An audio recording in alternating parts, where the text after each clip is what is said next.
Hey guys, let's start chapter 5 for statistics. This chapter deals with discrete probability distributions. You have something like the probability density function, you have the binomial distribution, geometric, and Poisson, right? So let's start with question 1, the basic question 1. Two dice are rolled and the sum of the outcomes of each die is of interest. Give the probability distribution in tabular form. I'll give you guys a few seconds and then we'll check together.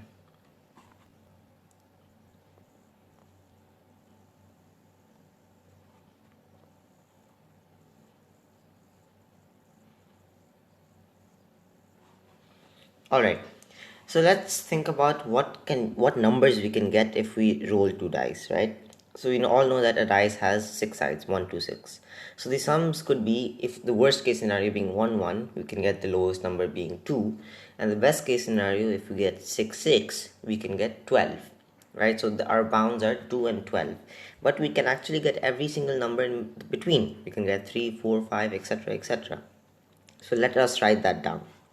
So we can get 2, 3, 4, 5, 6, 7, 8, 9, 10, 11, and 12.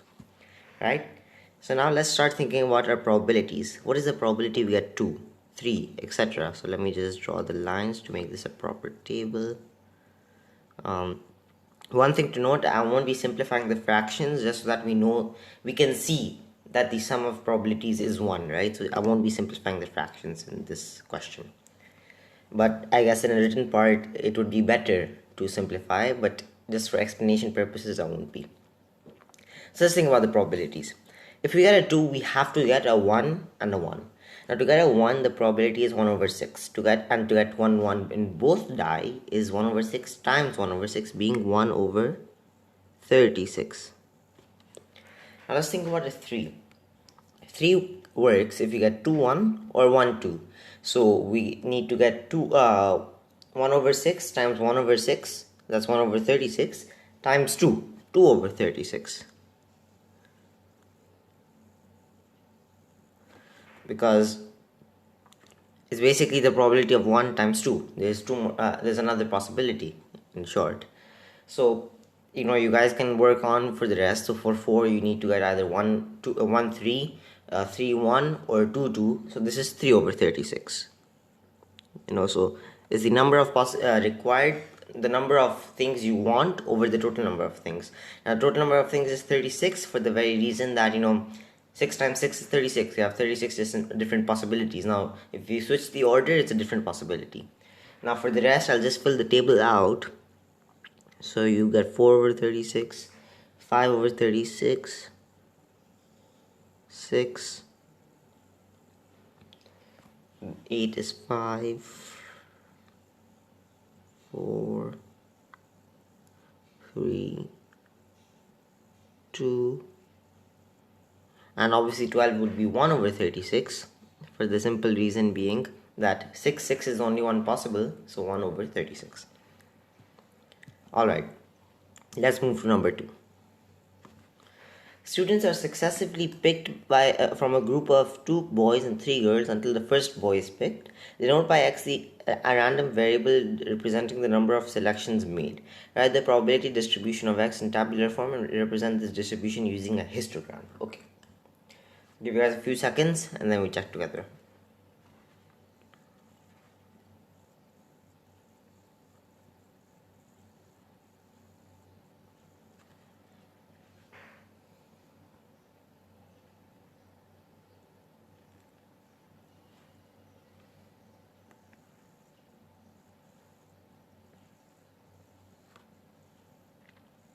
Alright, so first, whenever they ask us to make like a table, for example, we have to think what values of X can we have.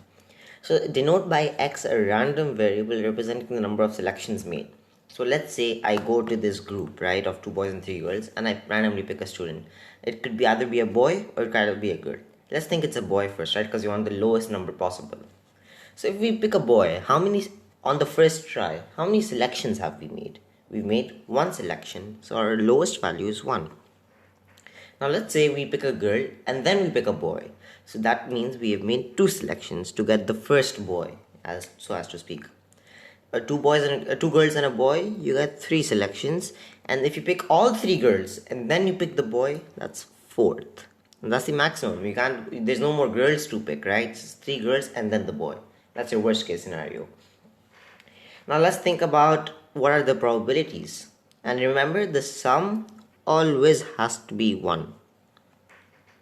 This is like a rule. This is a rule.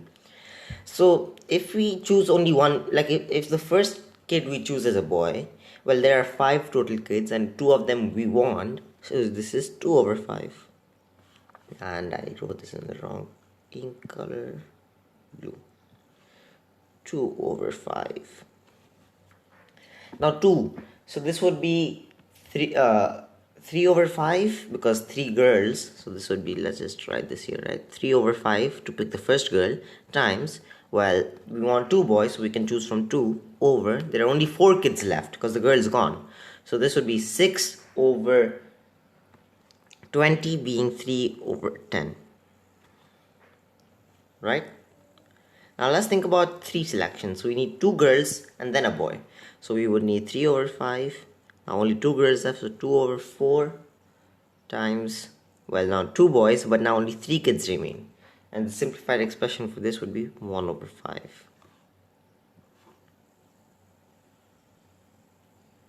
And thinking about the last scenario, this would be, well, 3 over 5 times 2 over 4 times 1 over 3, and then times 2 over 2, or 1, because there's only boys left in this scenario, and this would be 1 over 10. And if we add to make sure, we will get for sure that this equals 1. The sum of all of these probabilities is equal to 1. But we are not done with the question yet, so let's draw the histogram. Alright. Let's just go to this page. Yeah. Let me make a line and in black. Yeah. So like this and like this. Let's just connect this and let's call this 0. Now the number of selections is here, so 1, 2, 3, 4. So you can call this x, we can call this p of x equaling the number of things actually made. And then we can simplify this into 0.1, 2, 3, 0.4. So if you go back to the previous page, right, we should remember that p of x was 2 over 5. 2 over 5 simplified is 0.4. So I will be drawing a line like this. Let's try making it straighter. Like this, and then I can fill it in a different color. Let's call this red. Right? And this is my first histogram. Now let's think about the second one. The probability of 2 selections was 3 over 10 being 0.3. So I would draw something like this. Let's color it in blue for the sake of differentiation. That's it. The probability of 3 was 1 over 5 being 0.2. So that's why we look at the probabilities. Okay, let's just make this black. Prior to writing the values on the y-axis to find the simplified way. Now it looks like a bunch of stairs, which is actually very appealing to the eyes. And the last one was 1 over 10 being 0.1. And let's do this in green, for example, like this. And so we have done the second question, where we drew the histogram and we wrote up the probability distribution of x in tabular form. Alright guys, let's move on to question 3. So let x belong to the set 0, 1, 2, 3. Show that the function p defined by p of x, 3 choose x times 0.4 to the x times 0.6 to the 3 minus x, if x belongs to x, capital X, and 0 elsewhere, is the probability distribution function on x. So show. Okay guys, so I'll give you guys a few seconds and then we'll check.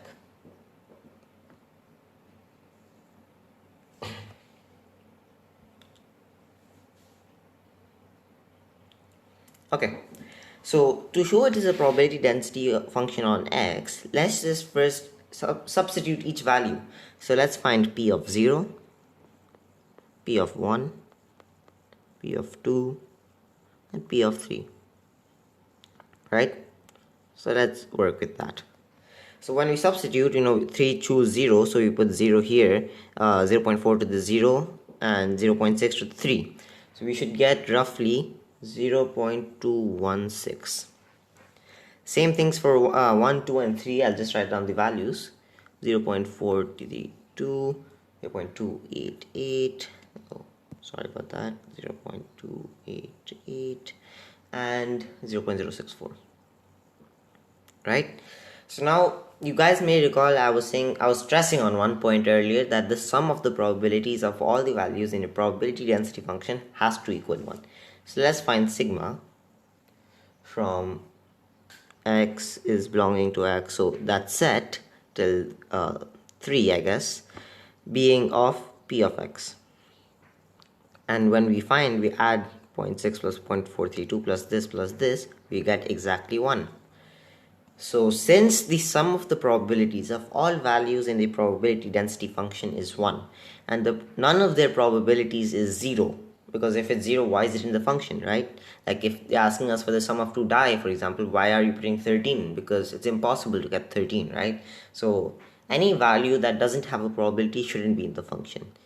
But each value here has a probability, meaning that it has to be in the function, and their sum is 1, and that is why let x equal 0, 1, 2, 3 is actually a probability density function on x, and this function p of x works. Let's move on to question 4 now. Question 4. Let x equals 0, 1, 2, 3 till n. Show that for any positive number p less than 1, the function p defined by p of x is given below, i.e. x belonging to x and 0 elsewhere, is a probability density function for x. Alright.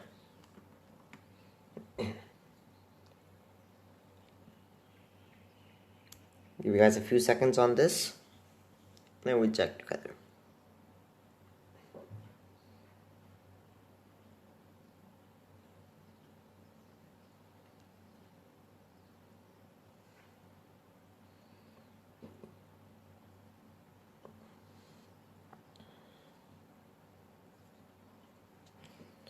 Alright. So basically show that for any positive number p less than 1. So obviously, since this looks like the binomial distribution, the probabilities have to be less than 1. So that is just to show you that okay, it looks like the probability the binomial distribution, sorry. So we just have to show that it's a probability density function for x. The same thing we did in question 3. We have to show that the sum, right, and obviously we have to note that none of these no value of x has a probability of 0, because anything choose x or n choose x will give you a value, so it's not 0. X going from 0 to n, so we want to find the sum. N choose x, p to the x into 1 minus p n minus x, right? It has to equal 1. So there's a theorem called the binomial theorem. This in fact is equal to p plus 1 minus p, all of that to the power of n, which is the upper bound on our sigma. While p plus 1 minus p, this cancels with this. 1 to anything is 1, so it is 1. So hence, we can say that, therefore p is a probability density function for x. So the main thing to note here is actually the sum of the probabilities can be modeled by this function, p plus 1 minus p, all of that raised to the n, by the binomial theorem. Alright, let's go to question 5.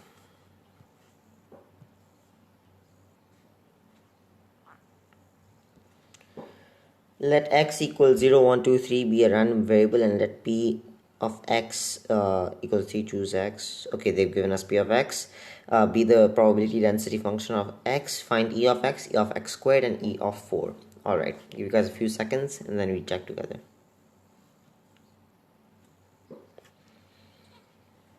So let's just draw the density function.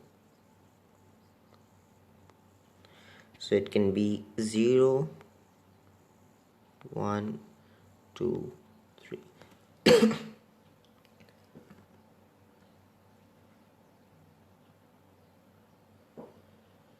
Alright, so again, to find the probabilities, you just have to substitute and we will get 0.216. This is a 2, not anything else. Doesn't look nice. Let me just fix that again. 216. For 1, we should get 0.432, 0.288, and 0.064. Right. They've asked us for E of x. Oh, sorry about that. Okay. E of x. The first one. Well, E of x we should know is the sum of x times the corresponding P of x. So this would be 0 times 0.216 plus 1 times 0.432. So it's 0.432 plus 2 times 0.288 plus 3 times 0.064, and as a result we should be getting 1.2. So E of x is nothing but your expectation of x, right? It's the mean value, what you should expect with this distribution. So with this distribution, with the probabilities being what they are, we would likely expect the value of 1.2 being the average. For example, if this was some sort of value generator, like over some time, the average of all of these values with these given probabilities of appearing would be close to or exactly 1.2. So this is nothing but our, if I can just write, mean. This is something we should take note of. Now let's move on to solve E of x squared and E of 4. E of x squared is nothing but you just square the x value. So 0 squared, 1 squared, 2 squared. So obviously 0 times anything is 0, plus 1 squared is obviously 1, so 0.432, plus 2 squared being 4 times 0.288, plus 9 times 0.064, giving us a value of 2.16. So obviously this is larger, and yeah, because you're squaring the x value. And lastly, E of 4.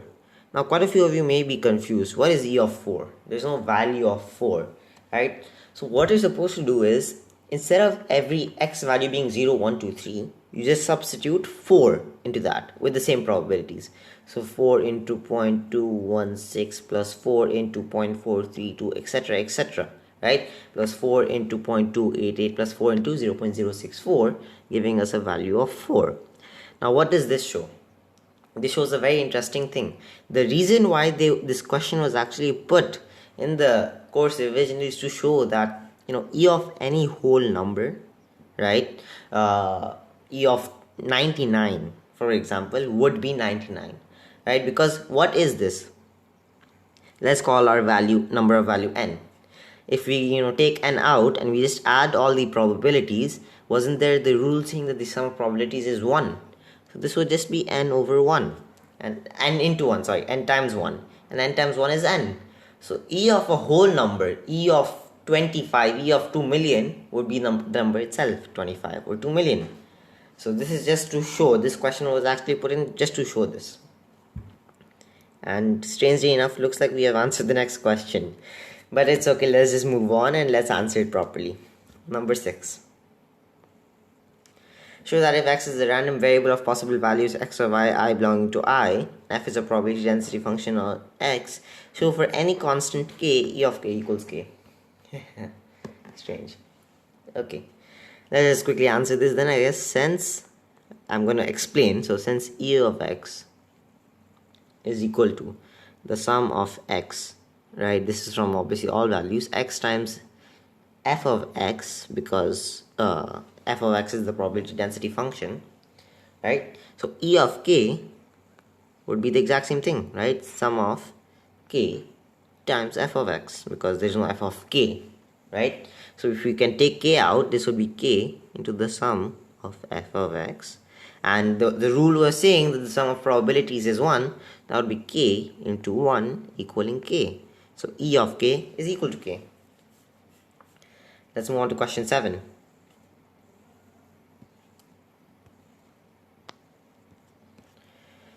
Find the mode of each of the following. A.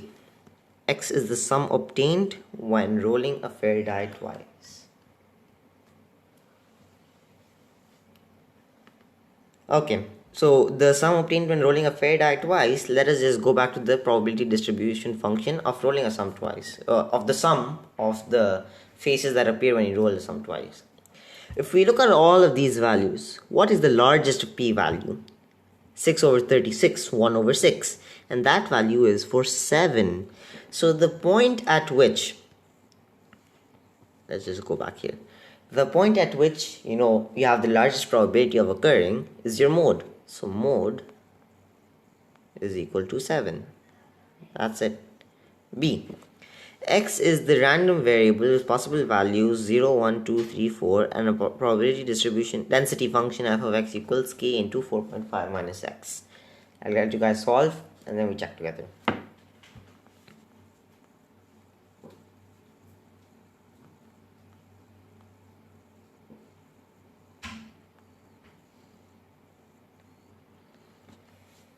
Alright, so let's to find p of x as a substitute. So 4.5 minus 0 is 4.5, so this would be 4.5k, 3.5k, 2.5k, 1.5k and 0.5k. Now since obviously k, let's just add this up. Let's make sure that k is either positive or negative. So you get 4.5 plus 3.5 plus 7, 2.5, it's very confusing, plus 1.5 plus 0.5, we get 12k, and the sum obviously has to equal 1. So k is obviously positive and obviously it's 1/12. So which p of x has the greatest value? Well, it's obviously the one with the largest coefficient. So p of 0 is the largest, so 0 is our mode.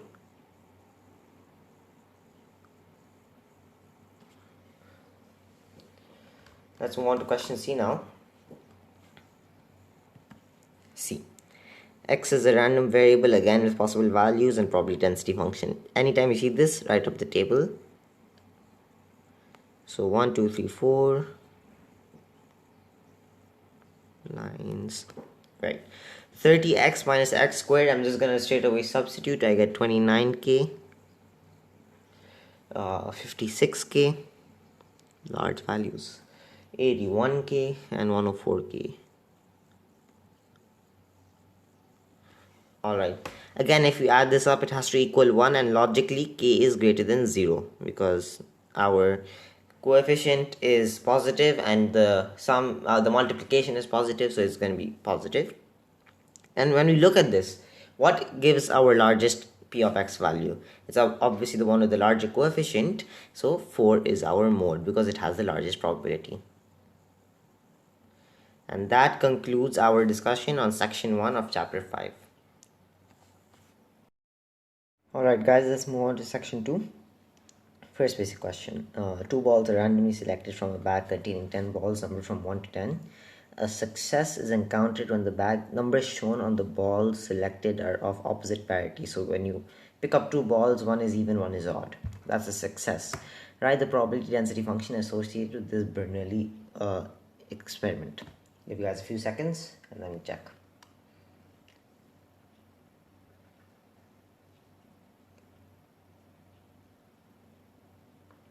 Okay, let's check. So let us find the probability of actually getting a success and then the failure, like let's call S for success, right? And your failure is just 1 minus success, right? Because you either fail or you succeed. You either pass an exam or you either fail an exam. There's no middle ground, right? So let's just find the success. Success, in this case, let me just write number 1 here, is defined as getting an odd ball and an even ball. So one number is even, one number is odd. Now from 1 to 10 you have 5 evens and 5 odds. So you have a probability of 5 choose 1 to get the even times 5 choose 1 to get the odd, right? Over, now you're choosing 2, right? You're choosing 1 odd and 1 even, so 10 choose 2. And this is your success and this is 5 over 9. And logically, this is success. Your failure is 4 over 9 because it's 1 minus 5 over 9. So you have to write the probability density function, right?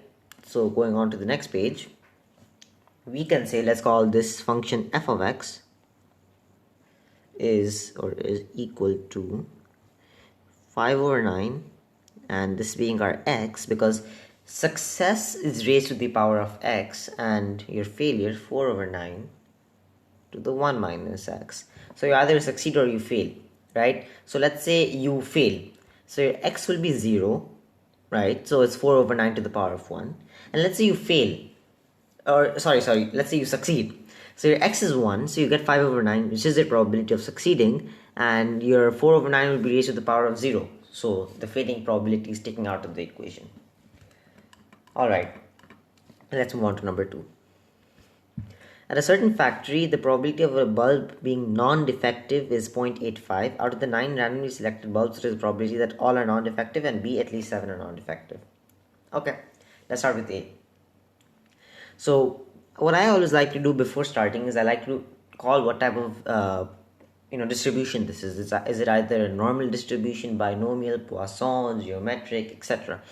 So we're going from 0 to 9 and there's only two possibilities, right? It's either defective or non-defective.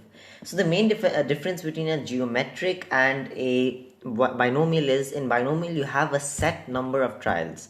In this case you have 9 bulbs, whereas in a geometric, let's say you want to find out how many times you will get non-defective until you get your first defective. That would be an example of a geometric progression. So I will pick up 4 bulbs and then I'll get my 5th bulb, which is a defective bulb.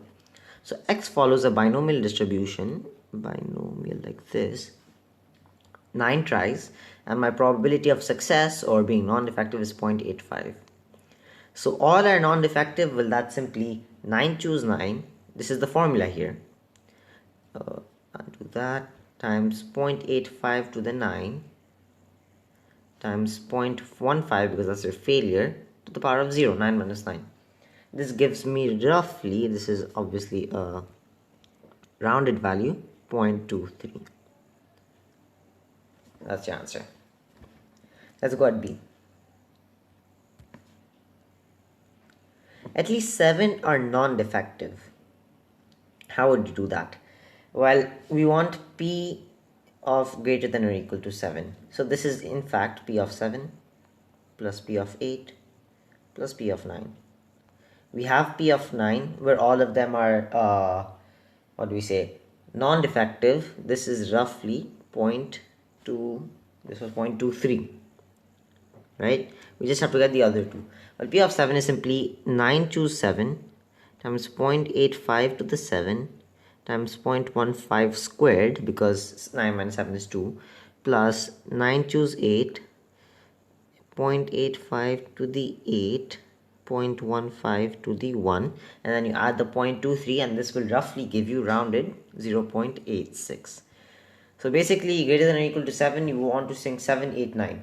So binomial distribution, the formula is 9, which is the number of trials, combination, the value you are looking for, the probability of success raised to the power of the number you're looking for, in this case 7, times the probability of failure raised to the power of how many trials are left. So if 7 trials are success, 2 are going to be failure. And this is how you get the answer for 2B. Alright, let's go to number 3. An unbiased coin. Unbiased is very important. This means that it's a perfect coin, an ideal coin. Heads, tails have equal probability of 0.5. Is tossed 100 times and the number of heads x is observed. Find the mean and standard deviation of x. Okay, I'll give you guys a few seconds and then we check.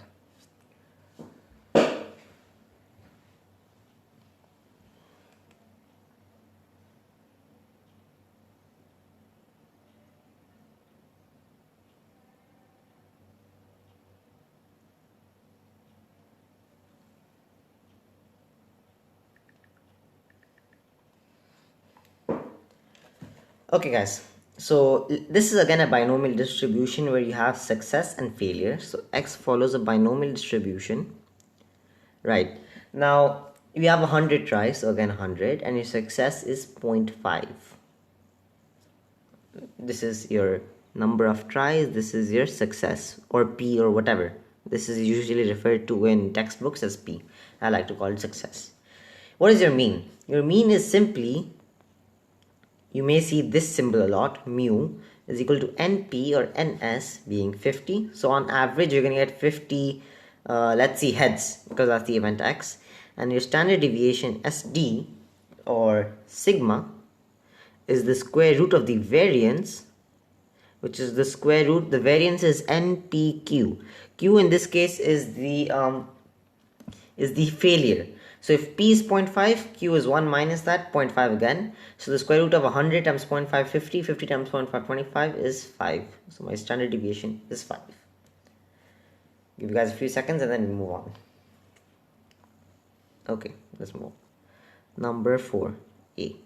A computer answers randomly 20 multiple choice questions. Each of the questions has 4 options, of which only one is correct. Denote by X the number of correct answers every time the computer answers 20 questions. A. Describe fully the distribution of X and find the mean and variance. I'll give you guys a few seconds and then we check.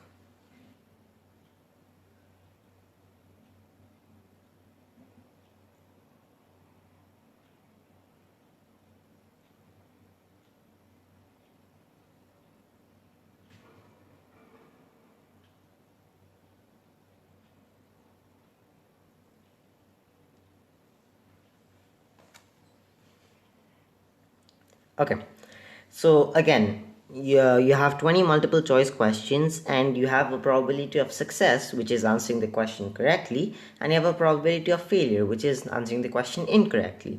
So again, X follows a binomial distribution where you have 20 questions and your probability of success is 0.25. Why? Because you have four choices and one correct answer, 1 over 4. Now your mu or your mean is NP, which is 20 times 0.25, which is 5. And your variance or sigma squared, this is variance because sigma is standard deviation and sigma squared is the variance, is NPQ, in this case 20 times 0.25 times 3 over 4, 0.75, whatever, is 3.75. So this is your variance. Let's move on to part B.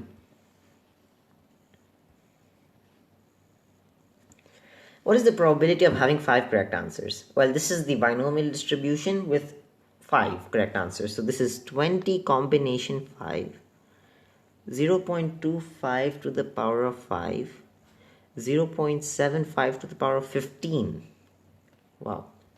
And your answer is roughly 0.202. And I have made a mistake here. It should not be like this. Always make sure to indicate this is a rounding. So you will have, this is not the exact answer, this is just rounded. 0.202. So what this means is when this computer is doing 20 multiple choice questions, the probability that the computer is going to get 5 questions right out of 20 is 0.202, which is sizable. C. If each correct answer is worth 3 marks and each wrong answer is worth 0 marks, what is the expected score of the computer? Alright, well, the expected score is related to the mean. So the mean, score question he's gonna get right is 20 times 0.25, which is 5. So on average, this computer with this guessing skills, he's gonna get 5 questions right. So he's getting the expected score would be 5 times 3, 15 marks. Because, he's not going to lose any marks for wrong answers, but he's going to gain marks for correct answers. So his average number of answers correct is 5. 5 times 3 is 15. And let's go to part D, the last part in this section. D. Suppose that 3 marks are given for each correct answer and 1 mark is deducted. Well, the mean is the same, so that's 5, and the expected score is still from the original 15, but he gets 15 wrong, 15 marks. He gets 15 wrong, so that's negative 15, right? Because let's not get into negative yet. 15. He gets 15 wrong. So in this case, for every wrong, you lose 1 mark, so that's negative 15 marks. And 15 plus negative 15 gives you a total of 0. So his score will be a 0 if 1 mark is taken away for each wrong answer.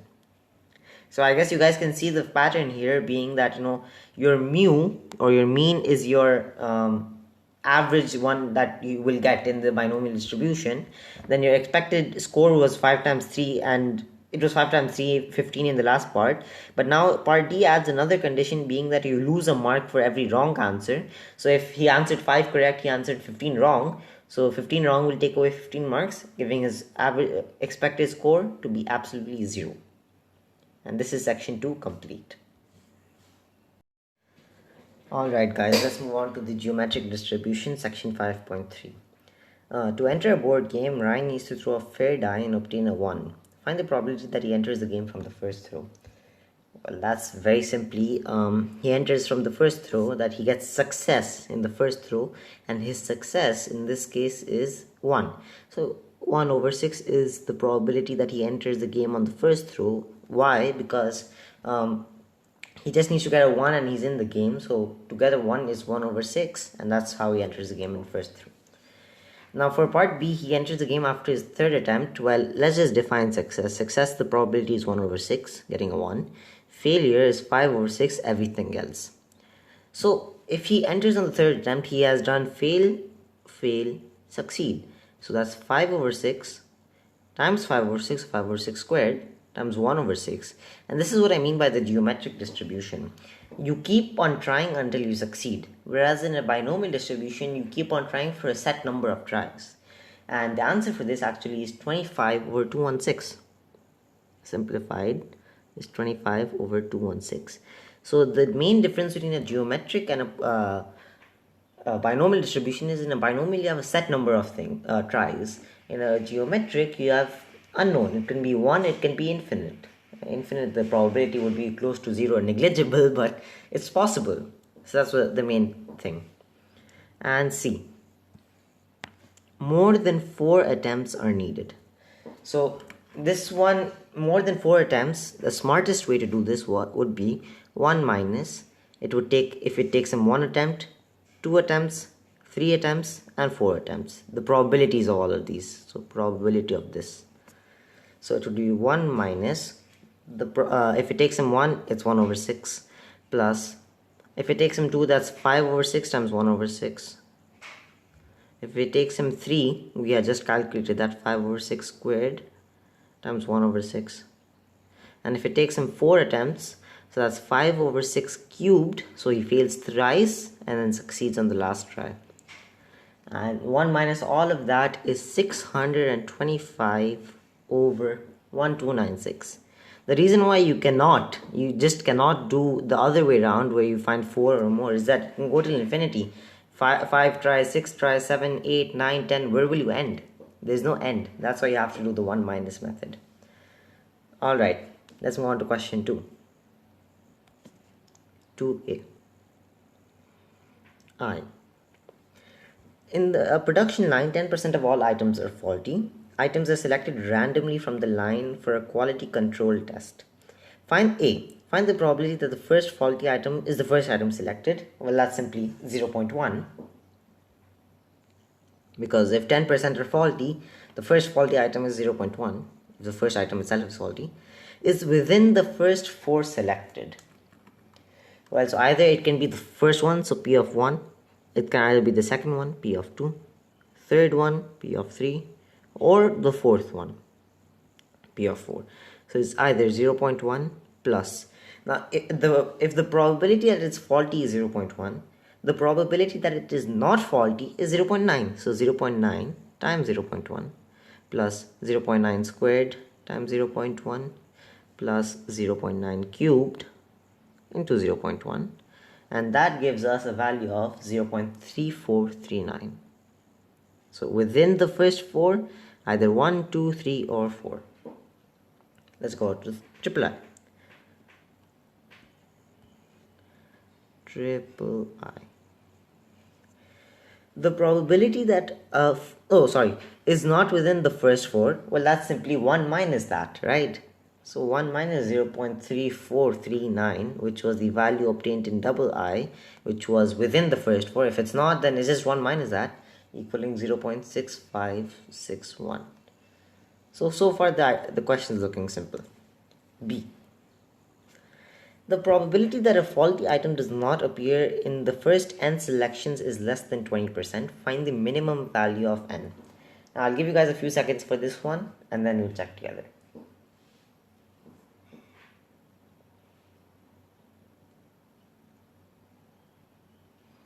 Alright, so the question is saying the probability that a faulty item does not appear. So we're looking at failure, right? In this case, failure. And the probability of failure is 0.9. This is important, right? So 0.9, and since we're talking about probabilities here, we're not adding, we have to multiply. So the probability that a faulty item does not appear in the first two selections would be 0.9 times 0.9. So that would be 0.9 to the power of 2. In 10 times 0.9 to the power of 10. So n times 0.9 to the power of n. Less than 20%, less than 0.2. How would you solve this? Well, that's simply simplifying n greater than ln of 0.2, because if I take ln of 0.9n, that is very simply n ln 0.9 over ln of 0.9, and when you apply ln you have to flip the sign. So this would be roughly 15.28, and this thus gives us n greater than 60. Oh, sorry, my mistake. If n is greater than 15, the smallest value of n is n equals 16. So the minimum value, if the faulty item does not appear in the first n selections being less than 20%, is 16. So you need 16 consecutive non-faulty items for that probability to be less than 0.2. Alright, let's move on to section 4, the last section in the chapter, being the Poisson distribution. Now, I will try my best to just give a brief overview of what the Poisson distribution really is. Alright, so a Poisson distribution, I'll give you an example. I'll try to explain through an example. The number, basically let's talk about a road. Let's assume on average there are 4 accidents on that road every day. So there are two main values actually that must be explained in the Poisson distribution, being lambda and x. Lambda is your mean, your average, and x is the probability of the thing you're looking for. Let's just do that. Number of things that actually happened.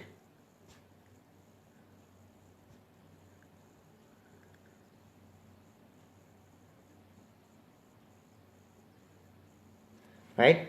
So let's say on average you have 4 accidents on a road every day. Now that does not mean that every day you're gonna have 4 accidents. You can have a day where everyone's a good driver and no accidents happen. You can have a day where everyone's impatient and you have 10 accidents that day, right?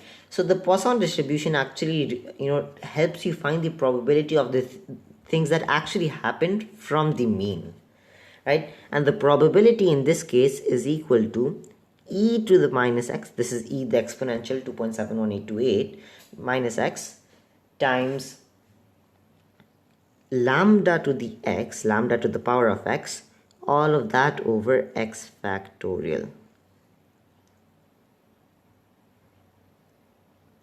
And I have just made a mistake here, I'm sorry. The formula is wrong here. It's e to the minus lambda. So it's e to the minus lambda. So this is a constant, you could think of it this way, times lambda to the x over x factorial. Now with this in mind, let's start with basic question 1. Number 6. The number x of customers walking in a fast food market in a 5-minute period follows a Poisson distribution with mean 1.2. So this is your lambda. That is, x follows a p distribution or Poisson distribution with a mean or variance of 1.2. Find the probability that during a 5-minute period, the restaurant would encounter a surge of 4 or more customers. Interpret the result. So you want p of x greater than or equal to 4. Now x could be a million, it could be 4.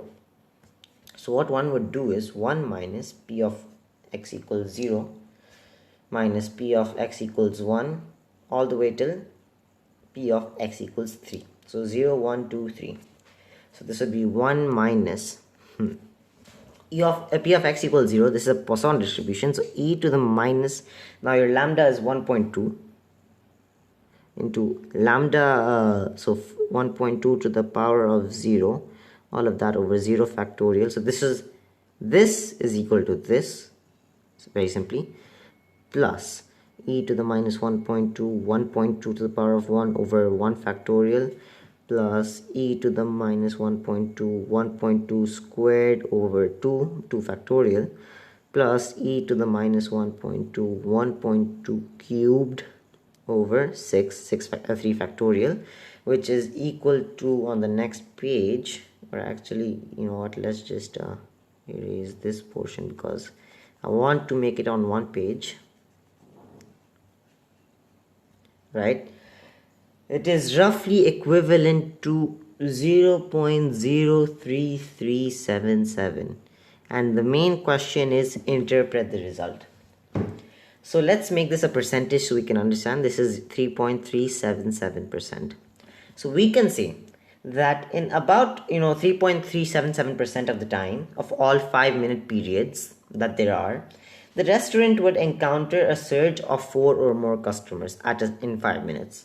The other one minus this, 96.623 to be exact percent of all 5-minute periods, the restaurant would encounter a surge of less than 4 or more customers. Very simple. So what this value excuse me, gives us actually is the probability, the percentage of all 5-minute periods the restaurant encounters a surge of 4 or more customers. Okay, let's do question 2. You have a networking system in a business corporation which fails on average once a week. So X follows a Poisson distribution with 1 being the average. Whenever this happens, all employees get a day off. So when it fails, you get a day off. Okay. Suppose that the number of failures follows a Poisson distribution and that all employees work every day of the week in case of the networking system not failing. This is an ideal work week. Find the probability that all employees get 2 days off on a given week. So this is basically 2. Your X is 2. You want the networking system in the business corporation failing twice that week. So you're supposed to do the probability of X happening is equal to e to the minus lambda X over X factorial. So this is e to the minus 1 times 1 to the power of 2, because your X is 2, over 2 factorial, which is equivalent, which is approximately 0.1839. This is A. B. All employees get 4 days off in 4 weeks. Well, then it's quite simply in 4 weeks. So you are scaling this up by a factor of 4. So let's call this event Y or Z or alpha. Actually, I want to call it Z. Z. Right? If X was 1, if it fails once a week, let Z be the event that it fails 4 times in 4 weeks. Follows a Poisson distribution of 4, right? So my let me just erase this because I want to keep it on the same page.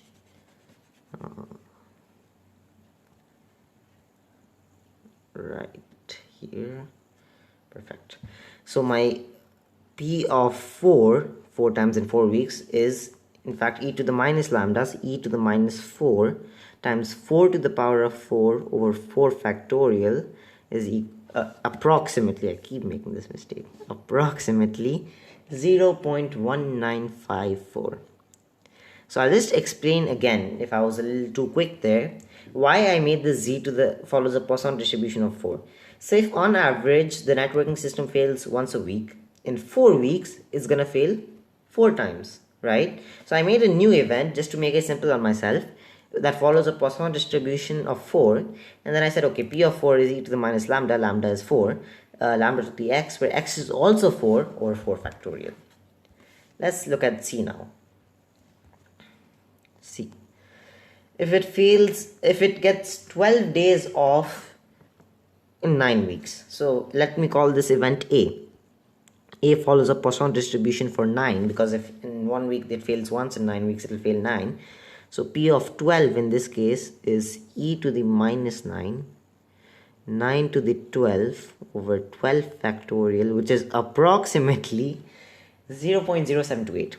0.0728. So it's a small probability, so employees won't be getting too many holidays, it looks like. And all employees get at least 4 days off in 4 weeks. Now the at least questions, those are the most annoying. So this is again the Z. If you guys recall, it's the Z event, Z of 4, right? So if we do 1 minus P of 0 plus P of 1 all the way till P of 3, because if at least, that's including what do we say, 4. So 4, 5, 6, 7, etc.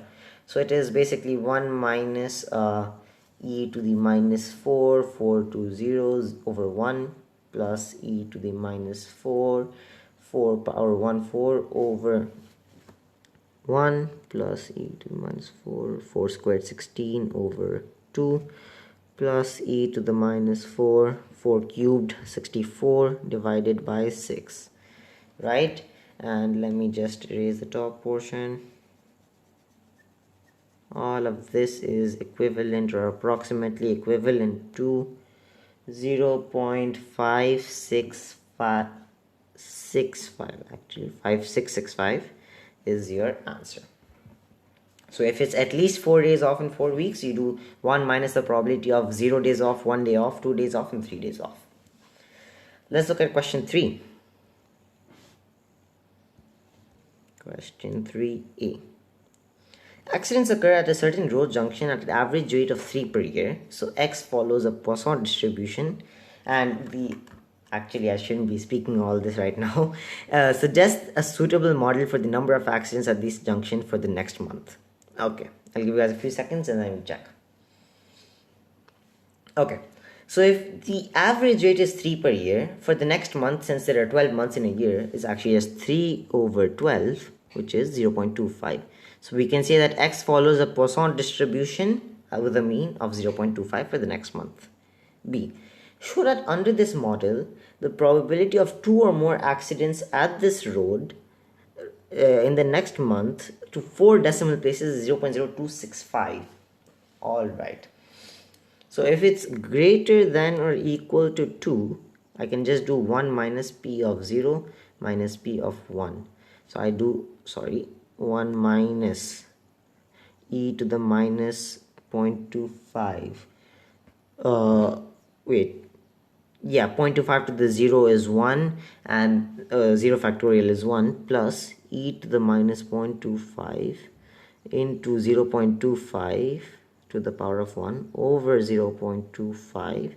All of this is approximately actually equal to 0.0265. So since we got the answer which is the same as the answer given in the question, this shows us that our model was indeed correct. 3C. The local residents have applied for a warning sign to be installed. The planning committee agreed to monitor the situation for the next 12 months. If there is at least 1 month with 2 or more accidents, they will install a warning sign. Find the probability that a warning sign is installed. There is a hint here because it's a little complex. You have a Poisson distribution mixed with the binomial distribution, which was the hint. Model the situation with as a binomial distribution with parameters that are to be found. Give you guys a few seconds and then we'll check.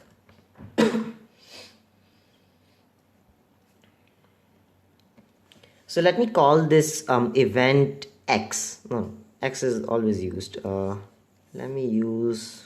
call this Y. Y follows a binomial distribution because that's the hint. Now we are looking for 12 months. So 12 is our number of trials. Now what is the probability of success? My probability of success is when we have a month with 2 or more accidents. And this was the question asked in B. The probability when you have 2 or more accidents, which is X greater than or equal to 2, is 0.0265. So our probability of success is 0.0265, because if they see that we have a month with 2 or more accidents, they will put the warning sign. So we want to find the probability that the warning sign is installed. So basically we want this event happening. So P of Y is greater than or equal to 1. So this is very simply 1 minus the probability that it never happens. We want 1 minus the chance that it never happens. We don't have a single month in the next year when we have 2 or more accidents. Because if there is even a single month where you have 2 or more accidents, they're gonna put the warning sign. And what if all 12 months have accidents, right? So the calculation for that is going to be extremely tedious. So we're looking at the opposite or the flip side of it, where we are looking at the case where there are no months with 2 or more accidents, so the probability that the warning sign is not installed, and if we find that, 1 minus that is the probability that it is installed. So it's 1 minus 12 to 0, so that's just 1, 0.0265 to the 0, so that's just 1 again, so this is all gone, this is all gone. 1 minus that is 0.9735 to the 12. So in reality, it's just 1 minus 0.9375 to the 12, the probability that there's no month in the next year where they have 12 or more accidents, which is approximately 0.2755. So the probability that a warning sign is installed within the next year is 0.2755. You guys a few seconds to copy, and then we'll go to the last question in the chapter, question 4. Alright, let's move on. Number 4a. A card is randomly selected from a standard deck of playing cards and then returned. A success is encountered if a red ace is selected. The experiment is repeated 75 times. Let x be a random variable representing the number of successes in the 75 trials. Okay. A. X follows a binomial distribution. You have to explain. Okay. Well, we know for a fact that it's a fixed number of trials, 75 times. So this is a very good indicator it's a binomial distribution. But let's use the formal definition. So we say x follows a binomial distribution. Since it is a random variable, the probability of getting a red ace is random. It's not fixed by us. Representing the number of successes, picking the red aces, in the 75 trials which are independent and identical Bernoulli trials. Bernoulli trials are just trials, we just take them out. So x follows a binomial distribution with 75 trials, and the probability of success is 2 over 52. We have 2 red aces, the hearts and the diamonds. B. Find the probability of having exactly 2 aces. So we picked up our cards, we shuffled them how much, and in all 75 trials we only picked up the aces twice. So it is just 75 combination, or choose 2 to the 52, 2 over 52 squared, and 50 over 52 to the power of 73, which is approximately 0.2344. And that is the probability of picking exactly 2 aces, or having exactly 2 aces. Find the probability of having exactly 2 aces by using the Poisson approximation. Well, then in the book there are a few conditions. There are approximations that can be used from the binomial distribution. We can have the normal approximation, which I believe is chapter 6. We have the Poisson approximation, which is in this chapter. So there are a few conditions. We have NP, and we have to find, yes, NP, sorry. Okay, we need to find like such NP needs to be small such that NP is less than or equal to 10. Then we can use a Poisson approximation from binomial distributions. We can approximate the binomial distribution with a Poisson distribution. Alright, so N is 75. Our probability of success is 2 over 52. And this gives us a value of approximately, I keep forgetting, 2.88, which is less than or equal to 10. Since it is less than or equal to 10, we can approximate x to follow a Poisson distribution with 2.88 as the mean. Now we need to have exactly 2 aces, so p of x equaling 2 is simply e to the minus 2.88 squared over 2 factorial, which is approximately 0.2328. Now this is a very special thing to be known here. The special thing to be known here is the value we got from the Poisson approximation, 0.2328, is very, very close to the value we got from the binomial distribution, which is supposed to be more exact, of 0.2344. So this shows us that our decision to approximate it was valid, and we got a very correct answer of 0.2328 because it's really close, since it's just merely an approximation. And this is the end of chapter 5. Best of luck for your finals and good luck in the stats final. Hey guys, chapter 6, continuous probability distributions. So this uses some knowledge that you learned in chapter 4 with Ali. But let's start right here. The probability density function is given. So probability density. So to get the actual probability between two intervals, you can think integral, because the density, so integral of that, you get the probability. So they said find p of x less than or minus 1. So in fact, this is a function, right? The probability. So I think it would be helpful if we graphed it first, or so you can visualize it. So less than minus 1, this is minus 1, that's 0. And then between minus 1 and 0, it's 1 minus x squared. So that's this down, and this one is 1. And then between 0 and 1 over 3, so here 1 over 3, it's horizontal. Oh, sorry. It's not. Well, sorry, it is at 1. And then as you go greater than or equal to 1 over 3, so right here, it's 0. So that's a rough sketch, and it should help you. So it's integral under the graph. So for probability of x less than minus 1, as you can see, it's always 0, equals to 0. And then for probability of x less than 0, so you're here, you want the probability of this, so it's just this area. So it's equal to, so probability of x less than 0 is equal to integral from minus 1 to 0. And then what is that function over there? It's 1 minus x squared dx. So now integrate that, you get x minus x cubed over 3.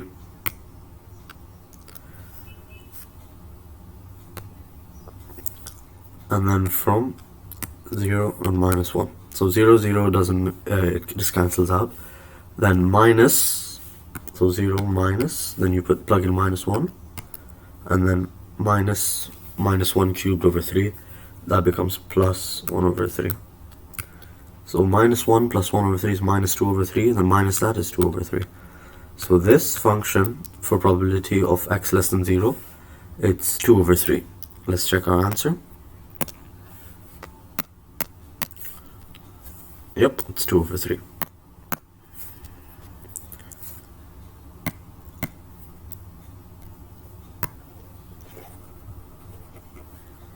Now for probability of x greater than 0, we saw that it was a straight line from 0 to 1 over 3.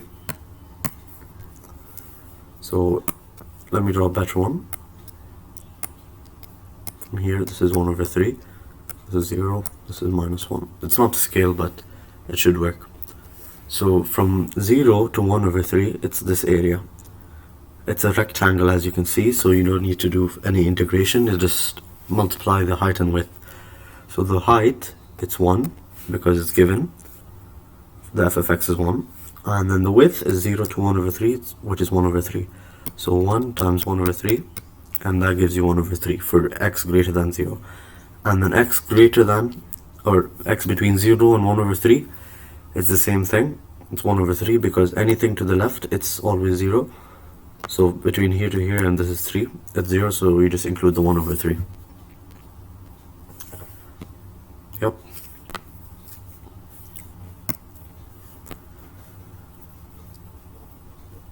Now, question 2. Find the value of k for which the function below is a probability density function.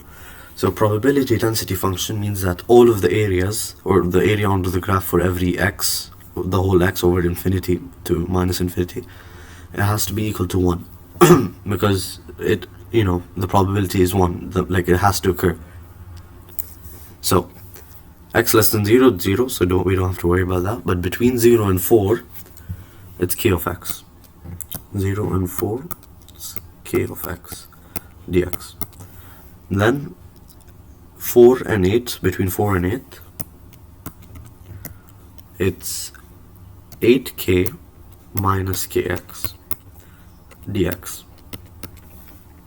And then x greater than or equal to 8, it's 0, so you don't have to worry about it. So you just add these two now, and they have to equal to 1. So 0 to 4, it's kx squared over 2.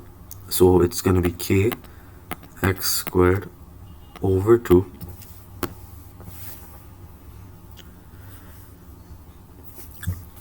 kx squared over 2 from 0 to 4 plus 8k, it's x, 8kx, so it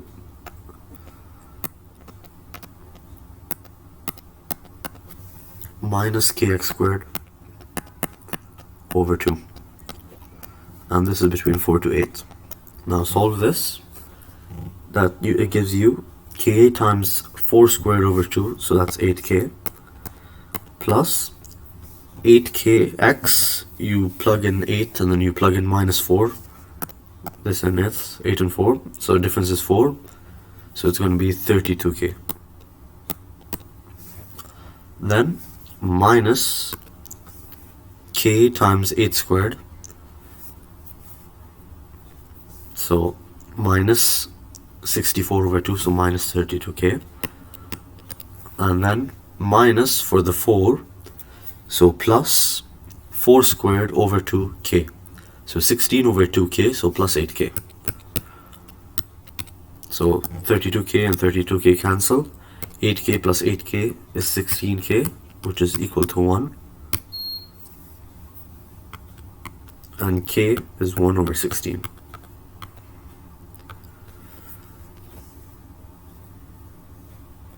There we go. Next question. A continuous random variable x has a density function of kx squared for 0 to 3.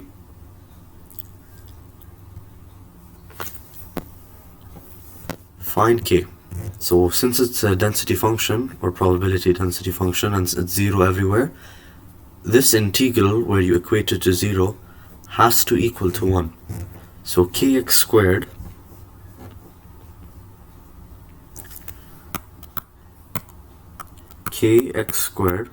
integral from 0 to 3 is equal to 1. So that's kx cubed over 3 equals 1, 0 to 3. X is 0 when the whole thing is 0 when x is 0, and then you put in 3, that's k times 3 squared, because the 3 up and down cancel, equals 1.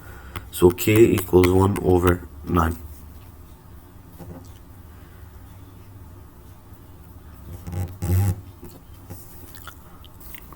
(3b) Find e of x and e of x squared. So e of x, for a probability density function, it has to do with integration, and it works like this.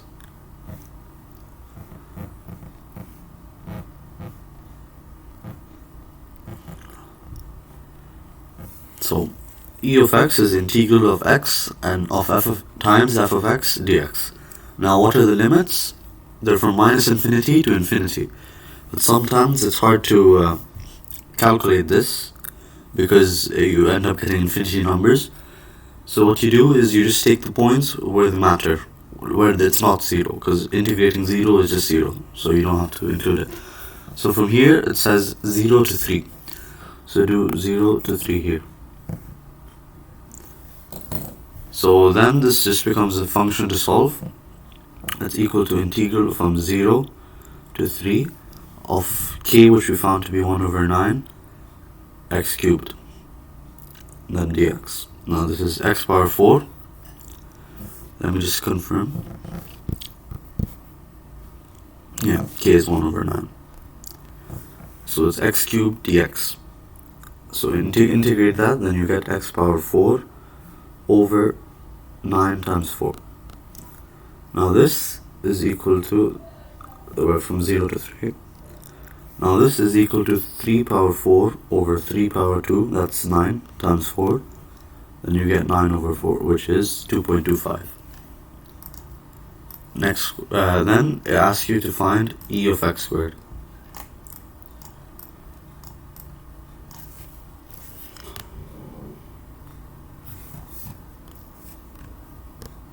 Yeah. find e of x squared.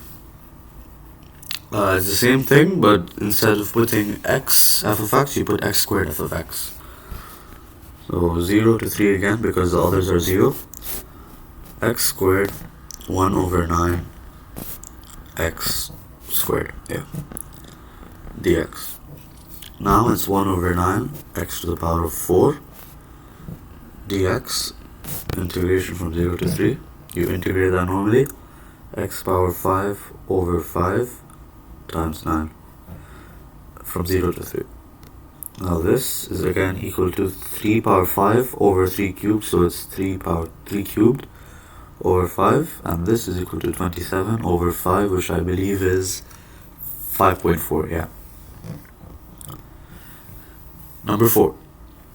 Consider a random variable with probability density function. Okay, so what do we know about probability densities? That the area under the graph is always equal to 1 because the probability must happen for a given probability density function. So the integral from 0 to infinity, because they said that it's only applicable for x greater than or equal to 0 and 0 elsewhere. So the only range is 0 to infinity. And then for e of x, we know from the last question that it's x times f of x. So if they say find e of this function, which is e power tx, you just substitute that in. So e of x, the new x, or as Mr. George says, the new apple, becomes e power tx. So e power tx times f of x. What's f of x? It's e power minus x dx. Now, to make this easier, you can combine the function from 0 to infinity of e power, you're multiplying, so it's tx minus x, you can factor x out, x t minus 1 dx. Now, what's the integral of e power u? It's e power u over u prime. So it's equal to e power x t minus 1 over t minus 1 from infinity to 0, or 0 to infinity. Now t, they said, is less than 1, so t minus 1 is negative. So e power minus infinity, it's 0, because the slope is e power minus x is going that way, so as you approach infinity, you approach 0.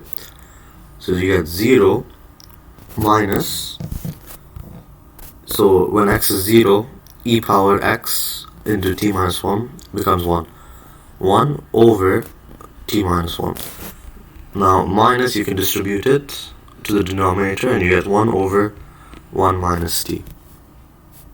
Does this confirm? Yes, 1 over 1 minus t. Now the fifth one.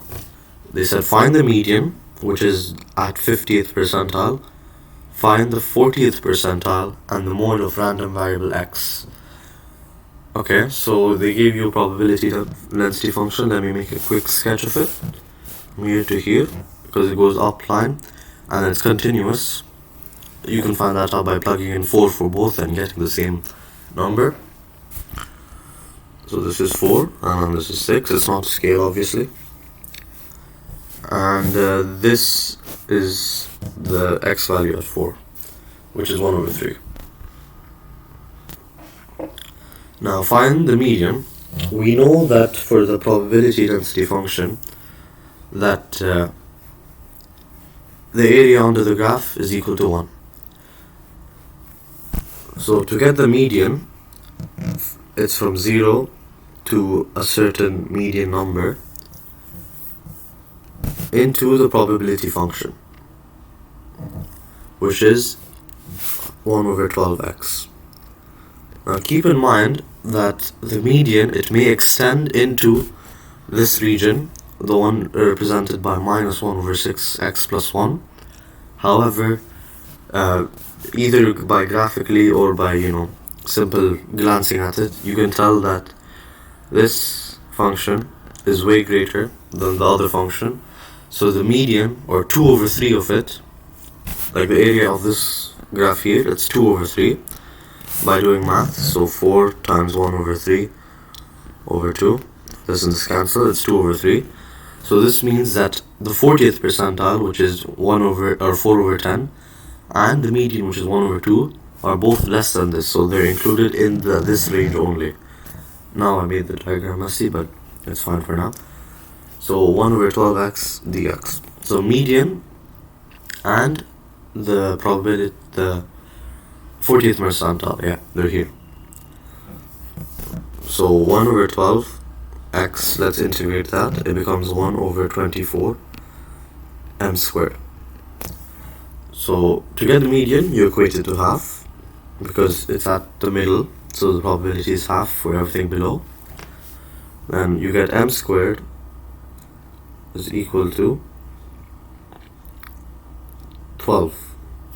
So m is equal to 2 root 3, or sorry, 3 root 2.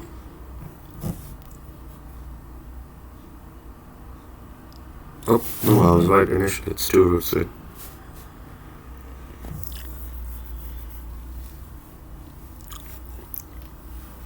Okay. So then that's the median.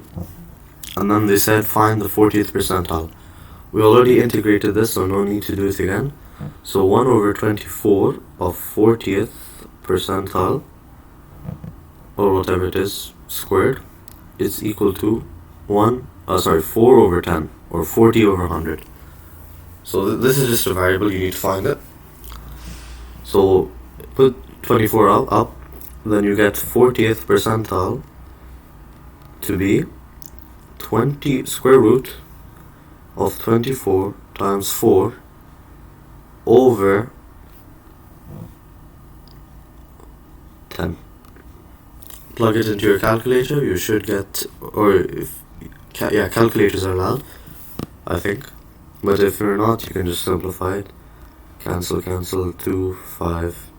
Then you get to be square root of 48 over 5. Which is 4 square root of 15 over 5. Yeah.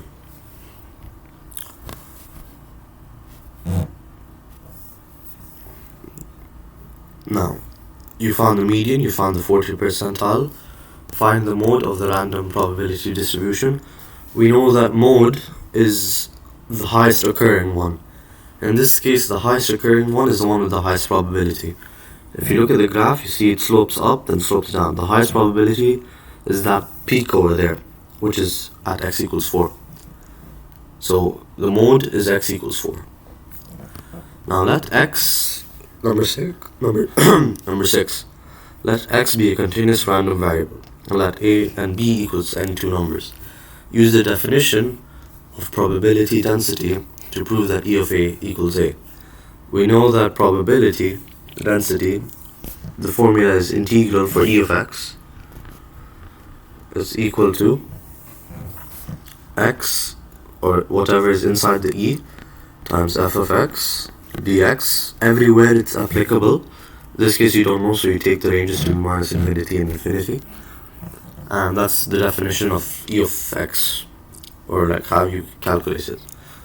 Now prove that E of A, this is EA dot f of x dx, everywhere it's applicable. So again, let's have minus infinity to infinity because we don't know, we're not given. And you can take a out because it is integration, and then you're left with f integral from minus infinity to infinity of f of x. We know this is equal to 1 because it's all the probability. So the area under the graph has to equal 1 for probability. So then we prove that E of x equals A. And this is equal to 1. The 1 inside the circle. Now similarly, E of ax plus b is equal to integral from minus infinity to infinity, because you don't know where it's applicable, of ax plus b and then f of x dx. Now you can expand it, distribute the f of x to each term. So f of x ax plus b, and then f of x. Sorry, it became messy. And integral. Factor the a out, or take them into different integration. Factor the a out here, you get a integral of x, f of x dx, plus factor the b out, b integral of f of x dx. Now, what's x f of x dx? The integration of that. We know it to be e of x, that's the definition. And this is a, because you factored the a out before. Now b, f of x, this is where it's beautiful. Integral from f of x from minus infinity to infinity, we know by the probability density function it's 1. So this part is 1, so then it simplifies to plus b. Thus we prove that e of x plus b. Number 7. Let a be any real number. Use the alternative rule of the variance to prove that var of a equals 0. So 7. What's the alternative rule of variance? It's how you calculate variance. So variance, you calculate it by e of x squared minus e of x, but e of x is squared now, outside. So it's squared inside, and then outside the alternative is the squaring outside, where you subtract. So that's the rule. I guess you have to memorize it. And then put a in for x, because var of a, you're trying to find var of a. This is equal to var of x. Now, then it becomes e a squared minus e a squared. Now, what's e of a squared? A squared, it's a given one. Or like if you drew the graph, it's a squared, it's a constant. So it's a squared for all x values, or all, differing values. So it by itself is a squared. And similarly, e of a is a constant, or ea is a constant. So in the first case, this was a squared, now it's a. So it's a for all x or differing values. So minus a constant. So a squared minus a squared is equal to 0. And thus you've proved that the variance is 0. And it makes intuitive sense, because variance of a, where a is a constant, it doesn't differ anyway. It's the same throughout, so it has no variance. Question 8. The function is a cumulative distributive function of a continuous random variable. So this is the cumulative. So if you were to draw a graph,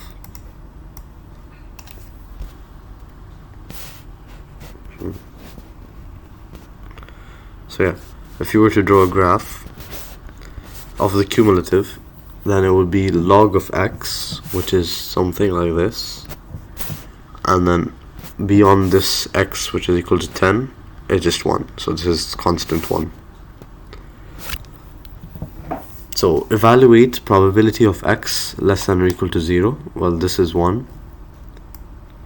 And as you can see, there's no probability because it starts at 1. So x less than or equal to 0 is equal to 1, the probability. It's equal to 0. Because there's no function, or there's no probability here. It starts at 1. So at probability of x less than or equal to 1, it's also equal to 0 because it hasn't started yet. You're at 1. Like a single x value, it has no probability, or it doesn't have it didn't start yet, basically. Now x greater than 5, so probability of x greater than or equal to 5. If you had the probability density function, you could integrate from 5 to infinity, or in this case 5 to 10, because at x equals 10, it doesn't increase, right? It stays at 1, so this is 0. So you integrate from 5 to 10 of log of whatever of x. But since it's cumulative, you know that at 10, it's equal to 1. So if you want to get from 5 to 10, you have to do 1 minus probability of x less than 5, or equal to, doesn't really matter. So what's probability of x less than 5, it's simply 1 minus log of 5. Then you should get the answer. So 1 minus log of 5, put it into your calculator. It gives you 0.301. And that is the answer, 0.3, yeah. So then, the last one, find the probability between 2 to 8. Probability of 2 and then x here, 8. The notation is wrong, but yeah, it should work. It's fine for now. So 2 to 8, you have probability of 8, of x equals 8, or x less than 8, minus probability of x less than 2. Because as you can see, let's say this is a probability of x equals, probability of x equals 8, and this is probability of x equals 2. You want to find this distance, or this probability, because this is between 2 and 8. 2 and 8. So now it's just log of 8 minus log of 2, which is equal to log of 4. Log of 4 up there. And log of 4 is just 0.6. Yep. And that concludes part A. Now find the medium m. The median is when it's 0.5, or when the probability is 0.5, or the middle probability, or the middle of the function. So log of what x value gives you a cumulative of 0.5. This is just some simple math. So x equals 10 power 0.5, or square root of 10. That is correct. Find t such that probability of x less than or equal to t is 0.8. So log of what t value is equal to 0.8. So again, simple math. T is equal to 10 power 0.8, which is 4 over 10, so it can also be represented by 5, 10 to the power 4. That is correct. Find the probability density function of x. Okay, so this would have been useful if we wanted to integrate from 2 to 8 directly, instead of doing the cumulative of 8 minus cumulative of 2. So probability density, you should know the relation. So cumulative, let's use the terms they use, f is equal to, or f prime is equal to f probability function. So derivative of the cumulative gives you the probability. Now what's the derivative of 0? So let's just define the borders. Question 8 part D, find the probability density. You should know the relation. So probability density, that's represented by f of x, is equal to the derivative of the cumulative, so f prime of x. So if you were to graph it, or if you want to find it, they didn't say graph, f of x equals, and then here there's this little spike. So for x less than 1, it has the same intervals as the, and then x greater than 10. It's the same interval. So derivative of 0 is 0. Derivative of log of x is x over ln 10. And derivative of 1 is 0. So this is a probability density function. Let's move on to number 9. Sketch the graph of f. So you have the graph, and then you have the x values.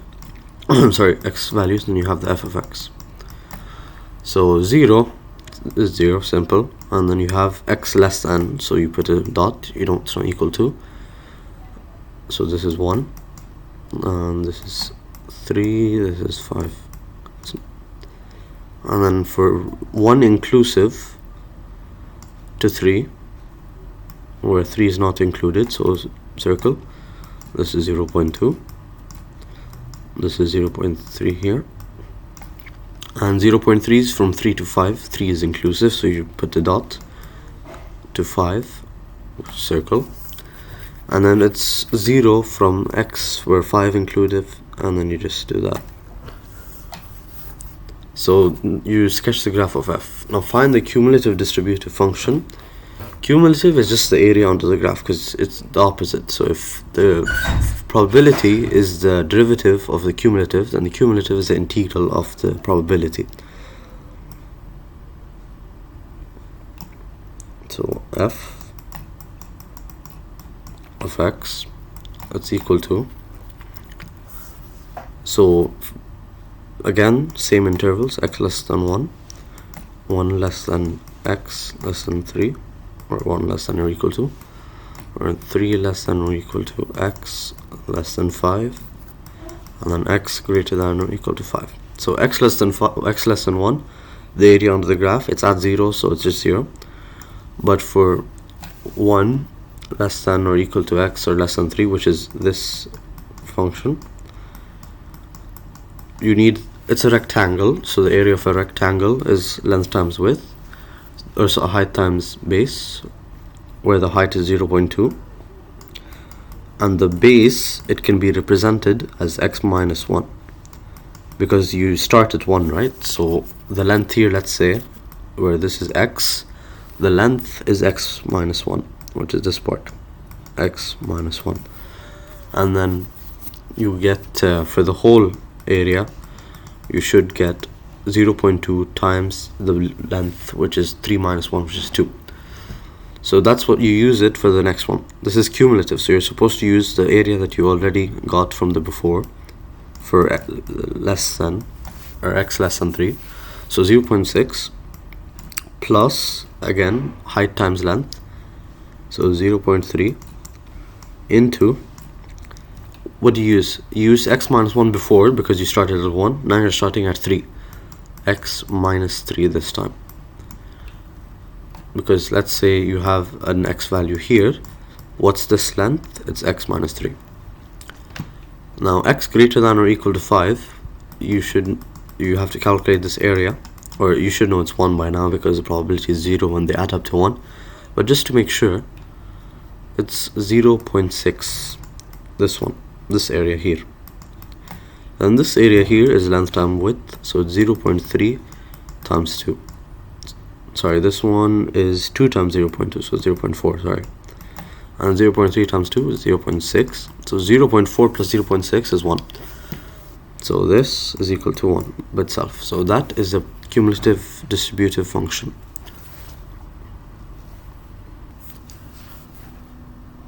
Chapter 6, Section 2, Uniform Distribution. So a student is steadily running around a circular track of radius 4 meters. He stops at the whistle of the PE teacher. So if the student is closer than 4 meters from a mark O, so they give us a diagram to help, measured along the track and opposite to the direction of the student's motion, he moves on to another game. So if he's anywhere 4 meters near it, so like 2 meters from this side and 2 meters from this side, then he moves on to the next game. Denote by X the distance along the track from the student to the mark O when the teacher whistles. Describe fully the distribution of X, write its probability density function, and find its mean value. So the key here is this part. Assume that the teacher blows a whistle randomly and independent of the position of the student. So it's random and independent, so regardless of where the position is, where X is, the probability will always be the same. So how far is the probability spread? So you have an X over here, like imagine this was a circle but stretched out. Let's say this was 0, and then this, how do you calculate it? It's a circle, so radius or the circumference is 2 pi r. So 2 pi r, which is 8 pi in this case because the radius is 4. So you have a distance of 8 pi and you have equal probability where all of it, so the sum must add up to 1. So for each individual one, for probability density, let's say f of x, which is probability density, it's equal to, for 0 to 8 pi, You can just put an equal sign there of x, and then x greater than 8 pi, or x also less than sorry, yeah. So here it's 0 because you don't have it here now. X greater than 8 pi, you don't have it also. But for here, this is uniformly spread, and the total must add up to 1. So if this, let's say this was the graph, and this was 0, this was 8 pi, then this area must add up to 1. So what's this function here? It's simply, since this is a rectangle, 1 over 8 pi. So this is the probability density right here. Yeah. Elsewhere, which is what I did when I did x is less than 0 and x is greater than 8 pi. Next one, B. What's the probability that the student moves to another game on a given trial? Give your answer to 3 significant figures. So we know that for him to move on, it has to be within 4 meters. So regardless of where 0 or 8 pi starts, you know that there is 4 meters out of the 8 pi where he moves on. So right here you have the probability that he moves on, 4 over 8 pi, which is simply 1 over 2 pi. So you calculated the x since it's uniform, and since you calculated the x at which he moves on, and then over how much he moves on, or how much the range is to move on, you get the probability of this. What they did here is x is less than 4, and then from minus infinity to 4, because x is less than, and minus infinity to 0, it's elsewhere, it's 0. So the only part that matters is 0 to 4. Next one, part C. Denote by y a random variable to represent the number of trials the student has to perform. So basically, he keeps running until he moves on. So this should remind you in statistics of geometric distribution, and it says y obeys a geometric distribution here because if he gets less than 4 meters or closer to 4 meters, then that's a success. So a success is less than 4 meters, and then a failure is greater than or equal to 4 meters, or it doesn't really matter if it's which one's equal, I guess, in this case. So this, you defined it as a success and failure, which is why it obeys a geometric distribution. I believe there is a word for that, Bernoulli. Yeah, it's a Bernoulli experiment, because until a success is encountered, you keep doing it. Yeah, so success and failure, there's also for binomial, where there's a fixed trial, but geometric, you keep doing it until you reach success. So write the probability density function of y and find its mean value. So the probability density function, it's going to be, if I pull this up here, probability of y equals n, since this is geometric, right, it's equal to, let's say the first one you get is 0.159, or which is 1 over 2 pi. This is a success, 1 over 2 pi. And then the next one, so sorry, this is if n is equal to 1, because this is the first one. Then times, let's say the second one is a failure, or the first one is a failure and the second one was a success.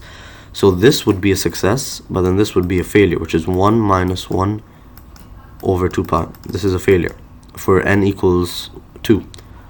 Then let's say n equals 3, you have 2 failures, so squared, and then you have the success, which is this part here. And then let's say for 4 failures, sorry, you have the success here, 1 over 2 pi, and you have the 3 failures. So basically, it's the success times 1 minus 1 over 2 pi n minus 1 failure. That's how you define it. Because you have, let's say out of the 8, 7 failed, and then the 8th one is the success. So n minus 1, you have 7 failed, so power 7.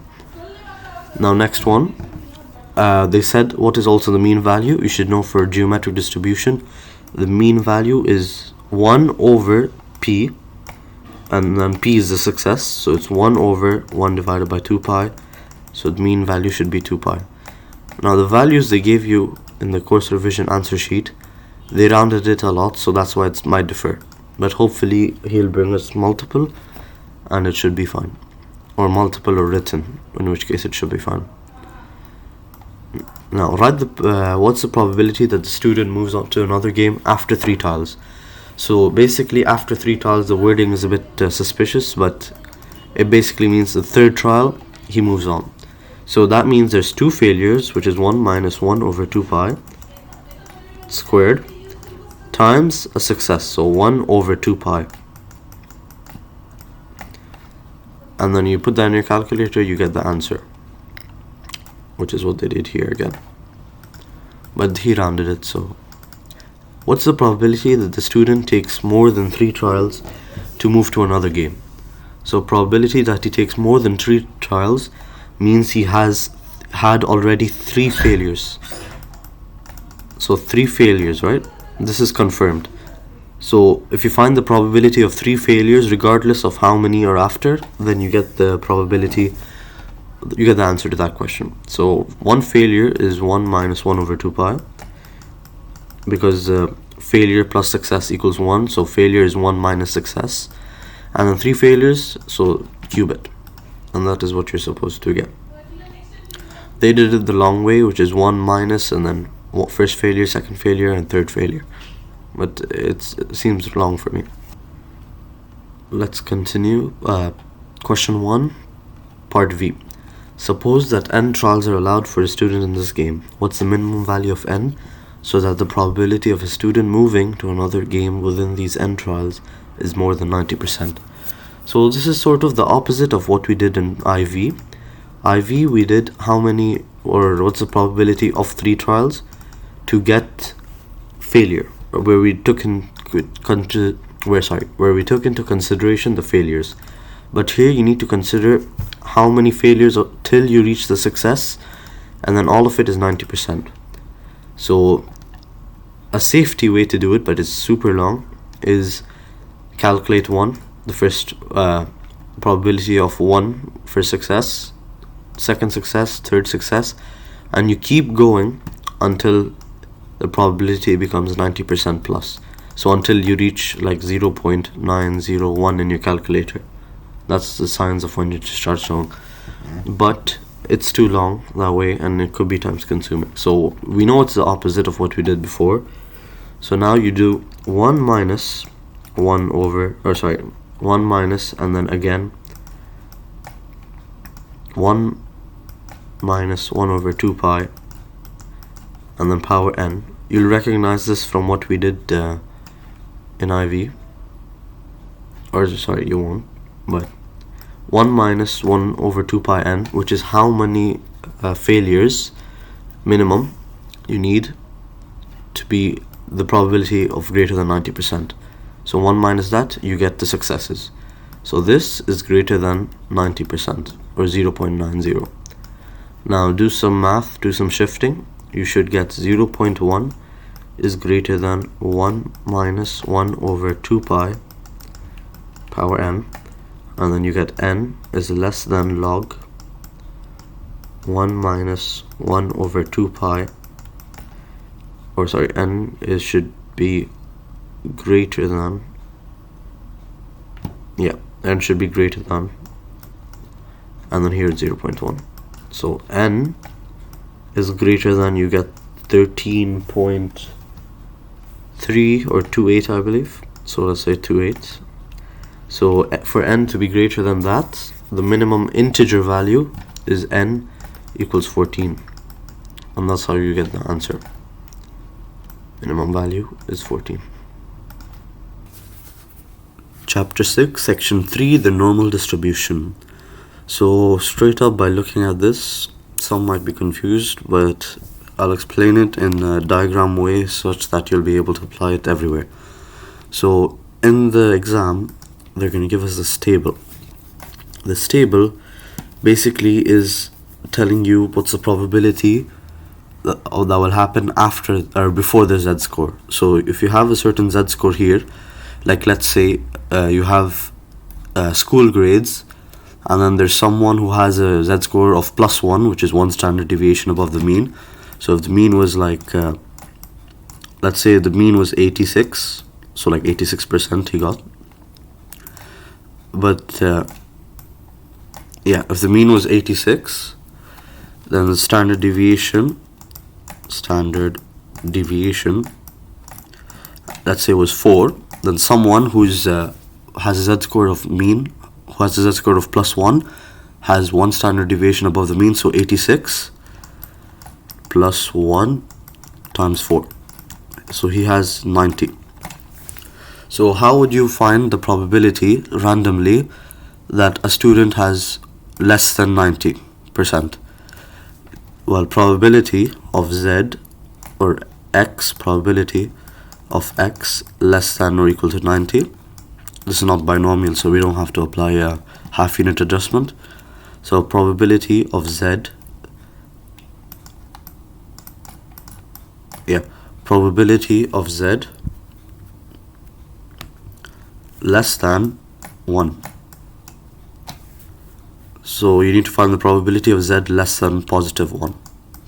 So here, as you notice, it says left tail. So here you directly can apply left, or you can directly apply that you get the +1 and then you got the probability. So here, this is how you go. +1, here 1.0, directly 1.00. So it's 0.8413. That's how you read it. Let's say you were asked to find the z-score of less than 2.34. Then you go to the 2.3 here, and you go here to 2.34, and you got it, 0.9904. 0.9904. Yes. Probability. Now let's say they asked for a 3-digit number, z less than 1.697, and you go to 1.6, you go all the way to 1.699 over here. It's 0.9545, 0.9545, but you're not done. Yeah, you're not done. You have to add this 7 portion. So here, you go here, 1.6, 0.945. You go all the way to the 7th row where it says add 7, and you notice that it's a 7 here. So you add 0.00, and then what was that number? 7. So 07. So if it was 10, you would add 0.0010. So there's two zeros, then you add the number. And then here this should be 0.9552, I believe. And that's the probability of this. Now that's less than, and you can directly get it from the table. But as you can see, the table only offers from 0 to 2.9 and then some select values over here. So to get the ones over here, the left side, let's say they ask probability of z less than minus 0.9. Then if I draw the distribution here, you'll see that it's like symmetric about the origin. So if I do this, and then this is what you need, where this is 0.9 minus 0.9, and as you can see, as it's symmetric, it's similar to this, but then this is positive 0.9 and greater than. So probability of z less than minus 0.9 is equal to the probability of z greater than 0.9. But also we run into another problem here. Probability of z greater, we don't have that. We have probability of z less than. Well, you know that the area under the graph is 1 minus, or it's 1. The area under the graph is 1. So if you have one of this portion, to get the other portion, you just do 1 minus probability of z less than 0.9, because you have this portion that you need to calculate, and the whole area on the graph is 1, and then this portion, the one I'm doing the vertical line, is probability of z less than 0.9. So now to get probability of z less than minus 0.9, First, you have to convert it such that the z value is positive, and then you have to get it so it's less than. So now you end up with this form. So 1 minus z less than 0.9, you go to 0.9 here, 0.8159. And then if you calculate it, it's 0.1841. And that's how you're supposed to do it. If you use your calculator, the function on the Casio White one, then it will give you an exact value, which won't be the value that Mr. Nashar will have on his exam marking scheme. So be careful. Okay, so now let's start solving. Let x be a normal distribution with mean 10, variance 9. This is variance. So to get standard deviation, you do square root. So SD, square root of 9. And then mu, which is a mean, is equal to 10. This is equal to 3. Now, there's this formula that is very important in statistics, which is sort of what I did over here when I added, when I was talking about the mean, standard deviation, this formula here. So you have the mean, you add the z-score times the standard deviation, and you get your x value. So put it into this, it's mu plus z times standard deviation equals x. Put it into, do some math and rearrange it. So x minus mu over sigma standard deviation is equal to z. Now this formula is very important, or you're going to use it consistently here. So again, I'll rewrite the formula. X minus mu over z, or over sigma, gives you z.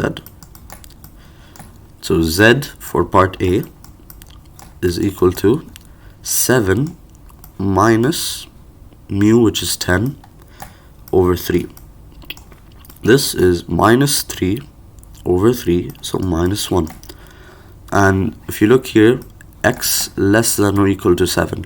So z less than or equal to minus 1, probability of this. So go to your table, go to minus 1, but it's not here because it's negative. So you have to apply the same thing. You find the probability of 1, which is 1 minus, so here, arrow, which is probability of z less than or equal to minus 1 is 1 minus probability of z greater than, or probability of z less than 1. Sorry, I was scratching my eye. So z less than 1 is 0.8413, and then 1 minus that, and 1 minus 0.8413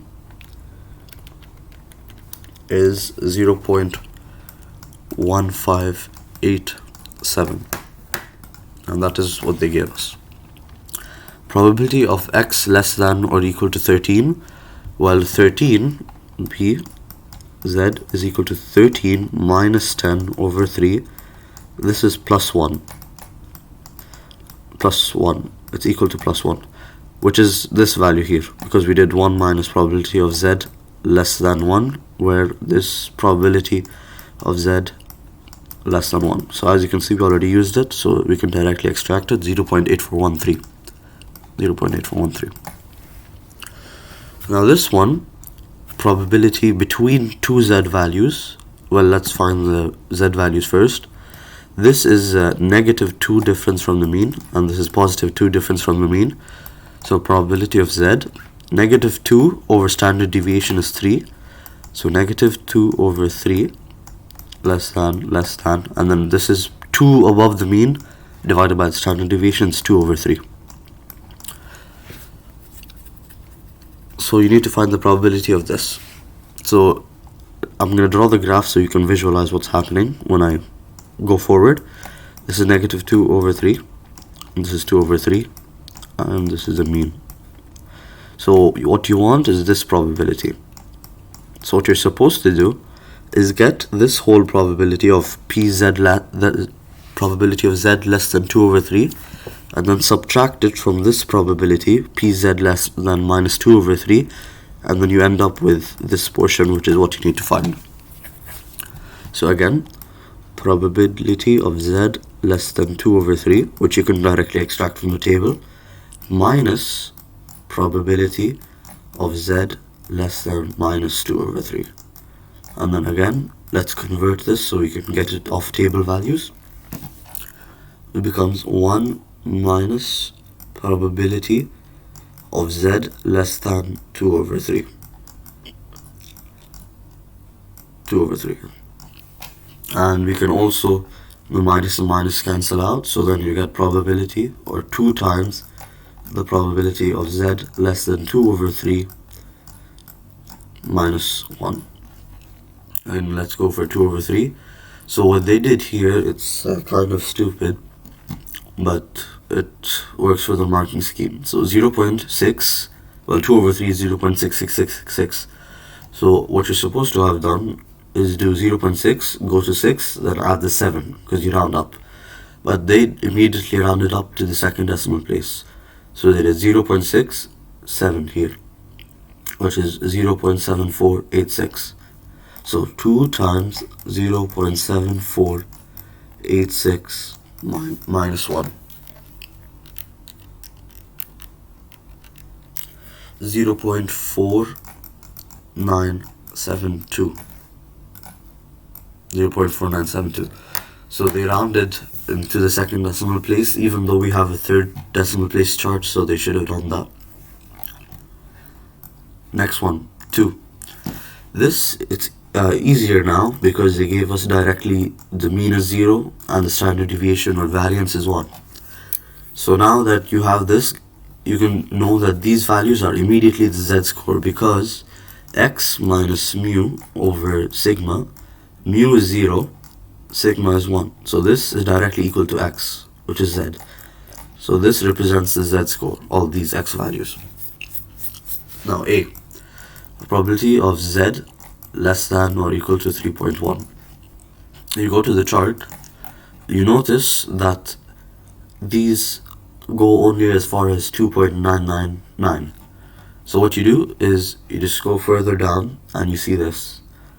Now where can you find the z value of 3.1? Here, this is very close to it.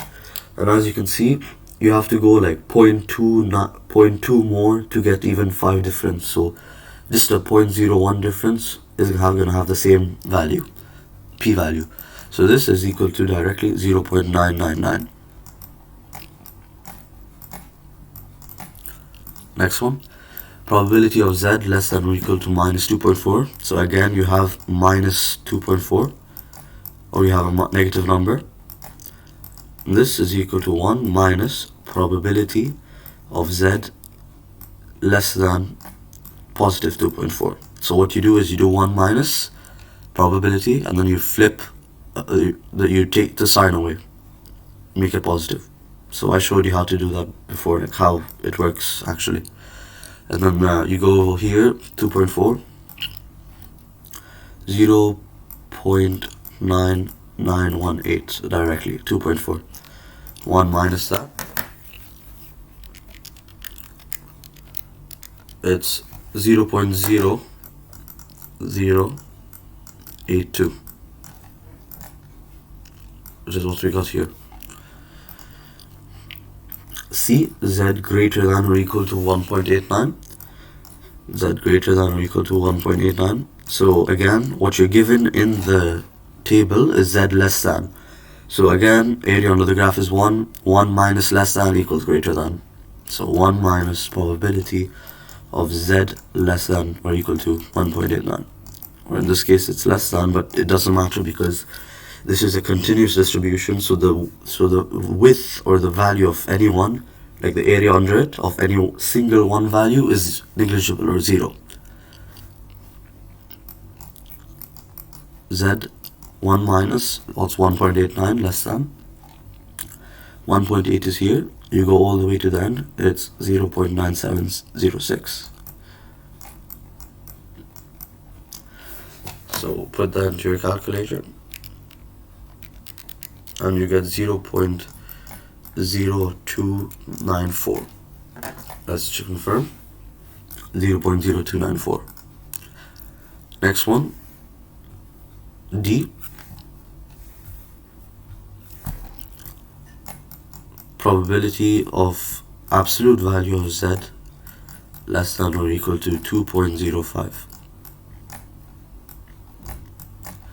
Now, absolute value means it has to be within 2.05, because anything greater than or less than minus 2.05 means you have an absolute value of greater than that, so that won't apply. So if you have this normal distribution where this is 2.05 and this is minus 2.05, you're looking for the values in between where the magnitude is less than 2.05. So again, this should remind you of probability of Z less than 2.05. If you have in between two values, the one minus probability of Z less than the lower bound, minus 2.05. And then again, this is 1 minus probability of Z less than positive 2.05. This goes with this, combines with the minus as well. So 2 probability of Z less than 2.05 minus 1. So 2.05, you go again to the table. 2.0, you go to the fifth value for the second decimal place. Fifth value is here. 2.0 is 0.9798. 0.9798. 2 times that, and then minus 1.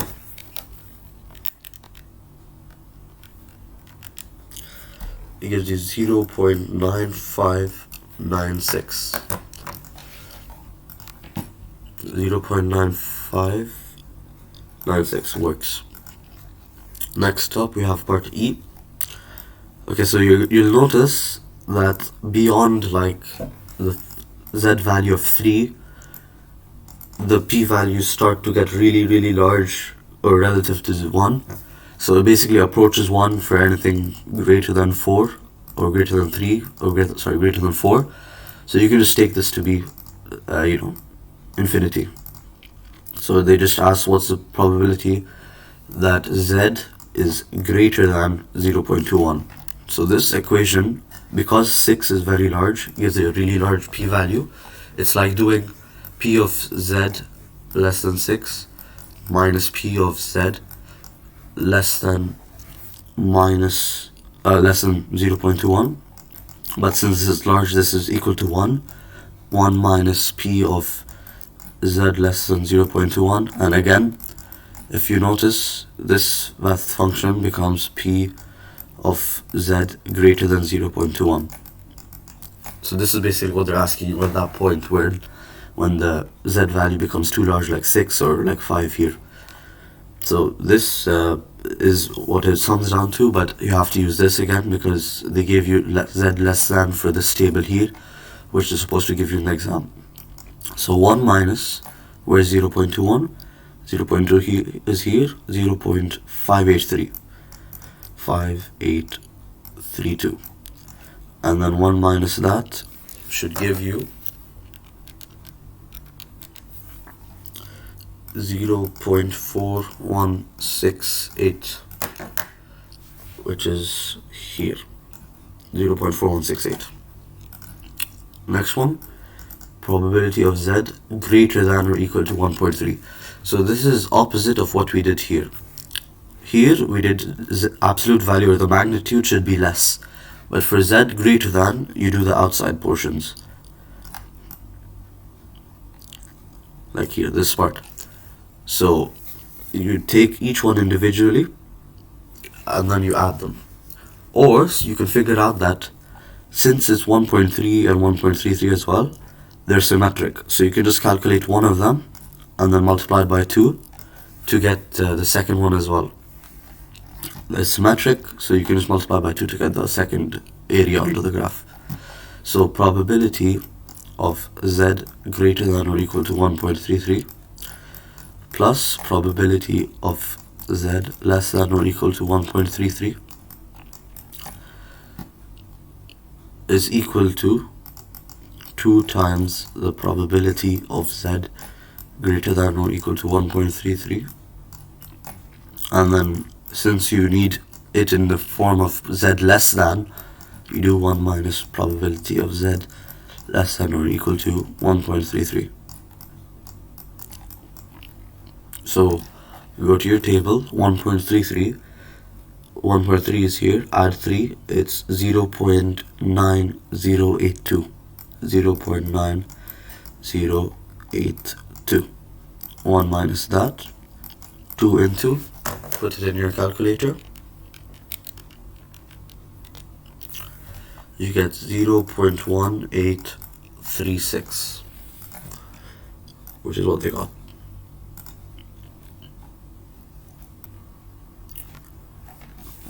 Third question, part A, again you're given 0 to 1, 0 to mean, and then 1 is variance, so 1 is also standard deviation, so directly it's a z-score. So probability of z less than or equal to 0.8, you go directly table, this is direct application, it's here 0.7881. Let's check. Yep, 0.7. This notation means just the z value of less than, so directly from this table you get. And then probability of z less than or equal to minus 0.76. This is equal to 1 minus probability of z less than or equal to 0.76. Again, you have to change it to positive, because you don't have the, for here you don't have the values, that's for z value that's negative, so again it gives it to you here. This is directly given, so I guess you don't have to memorize it or derive it in the exam. And then let's solve that by taking the z value. 0.7 is here, go to 0.76, it's 0.7764. And put that in your calculator. It's 0.2236. So here, 0.2236. C, probability of z greater than or equal to 0.44. You don't have greater than, so you need to convert to less than. So immediately just do 1 minus probability of z less than 0.44. Again, the equal sign doesn't really matter, because in the grand scheme of things, this one single value will not contribute anything. It's the integral that contributes whatever is it contributes to the probability. So 1 minus 0.44, 0.4 is here, 0.44 is 0.67. So this is equal to 0.33. And that is what we got here. D, probability of z greater than or equal to 1.02. So z greater than, we don't have it. So this is like a combination. Now it's no longer just z less than 1.02, it's also greater than. So to make things more visual for you, I'll draw this. This is minus 1.02, and you need this area. Okay, now draw a similar one here, and you'll notice that since 1.02 and minus 1.02 are symmetric, this is now equal to this area. So what I did is it's like I flipped it in this mirror. You have a mirror here, I flipped it. This becomes 1.02, and now this is, the area becomes z less than 1.02. So you can see that this probability of this is directly applicated to probability of z greater than. So whenever you have z greater than and the negative number, you can simply make a probability of z less than and then positive number, because the areas are equal when you convert from minus 1.02 and 1.02 and shift the less than or greater than. So this just corresponds to 1.02. 1.02 is right here, 0.8461. And that is what we got here. Next one, this is similar to what we did here. So if you'll remember, 5, the z value is very large, which means the probability is 1. So this changes to 1 minus probability of z greater than, as you can see, z is on the right side and the crocodile head is facing the z, so z greater than or equal to 0.55. This convert it, or you could actually use this whole thing to convert it to z less than. 1 is the area under the graph, the total. Subtract z greater than, you get z less than 0.55. Go to 0.55 here immediately. 0.55, you get this. 0.7 over here, 0.88. This is 7.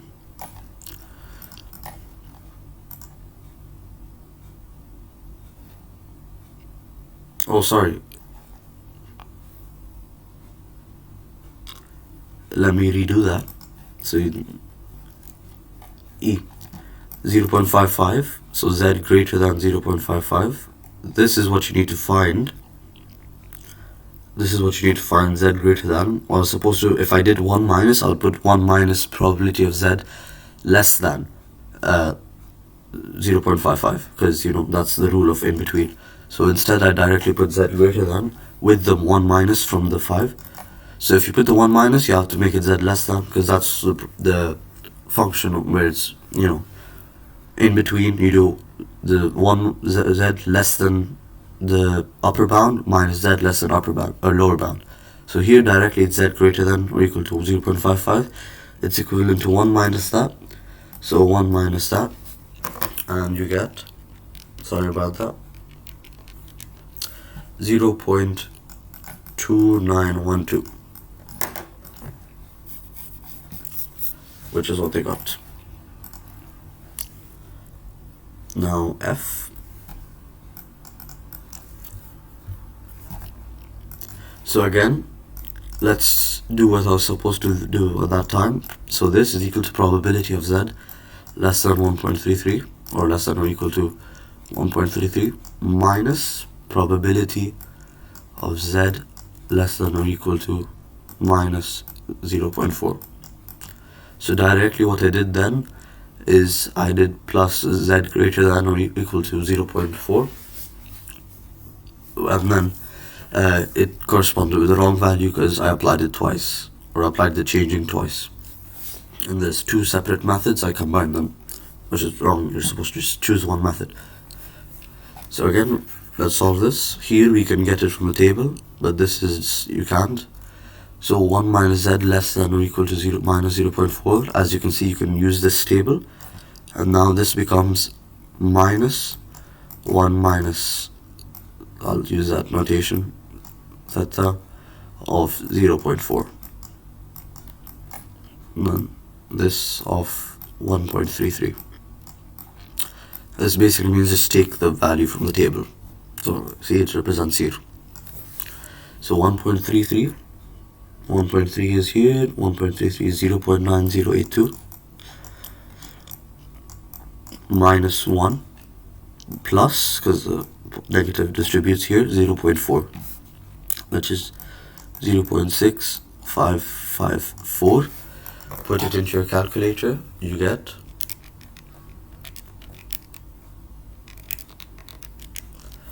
0.5636,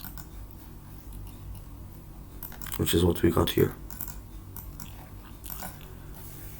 Next up, number 4. This is the annoying one where you have to convert the z-score. So this is variance. Var is 16. So SD is equal to square root of variance, which is 16, equal to 4. 4. So you have that, and the mean is 50. And then how you get the z-score is by doing x minus mean over standard deviation. So let's just apply to all first and then start solving. So to get the z, now it becomes probability of z less than 51.4 minus 50, so it becomes 1.4 over 4. That's A. And then probability for B, probability x less than or equal to 45, so z less than 45 is minus 5, and then divided by standard deviation, because 45 minus 50 is minus 5 over standard deviation is 4. And then C, this you have in between two values, but then you'll notice this is the mean, so probability of z less than 0 minus probability of z less than 47 minus, sorry, I'll put it directly, 47 minus 50 is minus 3, so minus 3 over 4.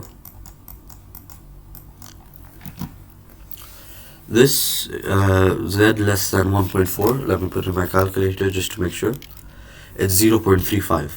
So 0.3, and you go here, and 5 is 0.6368. And then z less than minus 5 over 4 is 1 minus probability of z greater than 1.25. That's what 5 over 4 is. So 1 minus z less than, 1 minus 1.25, you go here, 1.2 is here, 1.25 is 0.8944, which is equal to 0.1056. Again, let's go to part C. Z less than or equal to 0. Well, it's 0.5 directly because it's at the halfway point. Minus, well, you're given a probability again. 1 minus, you have to convert it to positive. 1 minus z greater or less than, again, here, use this equation that they gave you in the table. 1 minus probability of z less than 3 over 4, 0.75, which is, so 0.75 is 0.7734. 1 minus 0.7734, yeah, minus that 0.5,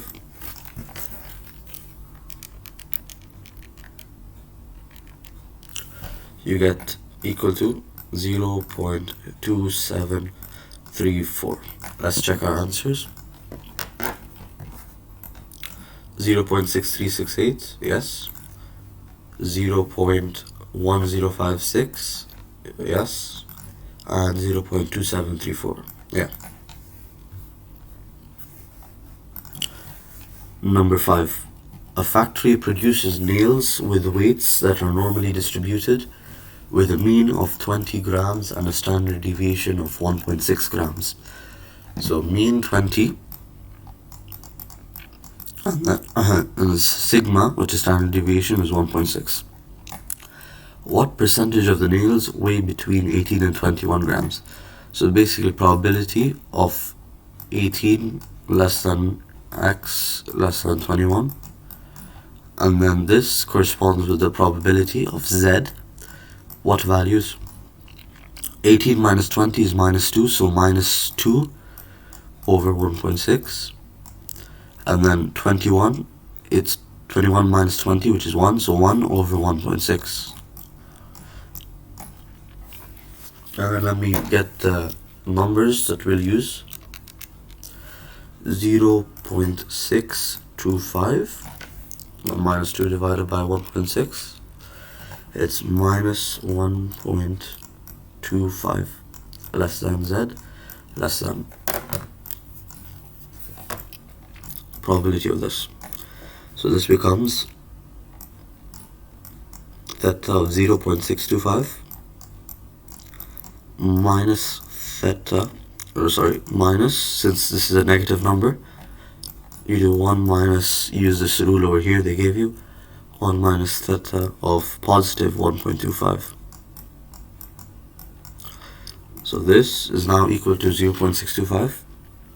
So 0.62 is here, 0.7324, and then you need to add the 5. So 0.6 add 5, 16. So 0.0016 plus 0.62 plus 0.7324. So 0.734 minus 1 minus 1.25. 1.2 is here. You go to 5, 0.8944. Just put in your calculator.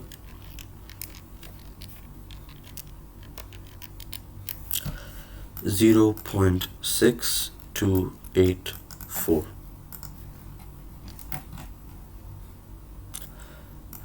Here, I think they didn't use 0.625 directly. They used rounded 0.63. So that's annoying. Hopefully multiple choice, it'll give you a close enough answer. Or they say that's about 63%, so most likely he'll say rounded it to the nearest percent, which if you round to 0.628, you get 0.63. What's the probability of the water daily consumption in each of the 5 consecutive days to be within 200 cubic meters? So you have 5 days where you're going to test your chances again. And within 200 cubic meters from the mean, so probability... Oh, sorry, I jumped from 5 to 6. Find the 90th percentile. 90th percentiles mean probability of Z less than A, which is the A you're trying to find, is equal to 0.90.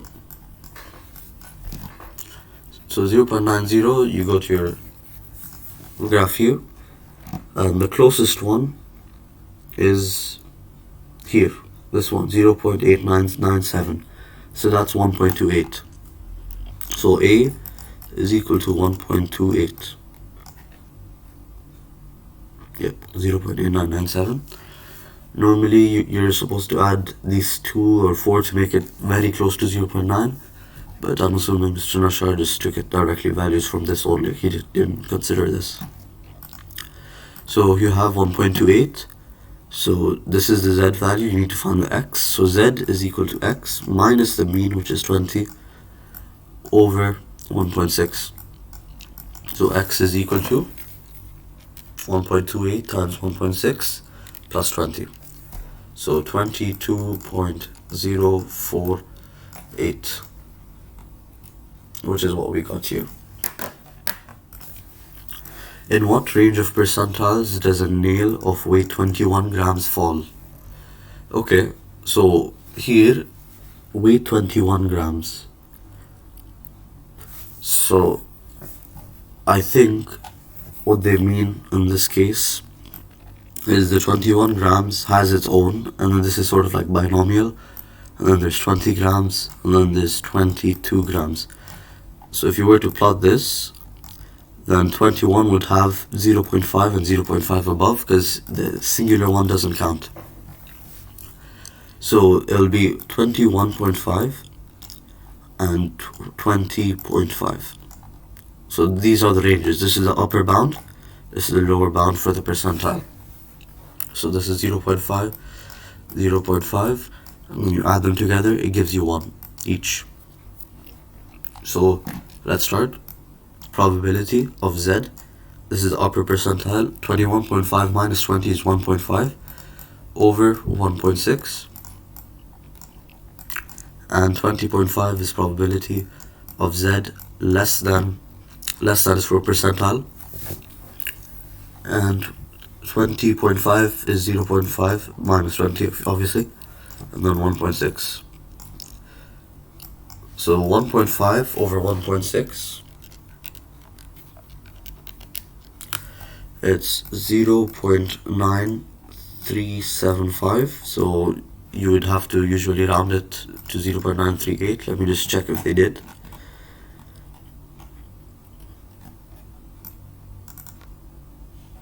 Yep, as you can see, he didn't take the 7, he just rounded to 2 dp, 0.94. And then 0.5 over 1.6 is 0. I'm going to round it to 2 decimal places, 0.31. So the upper bound for the percentile is for z less than 0.94. So 0.9 is here, go forward. It's 82.64 percentile. And then z less than 0.31, we go 0.31, and 0.6 or 62.17 percentile.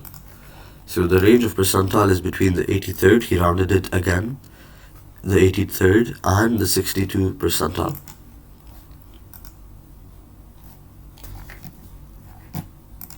Question 6.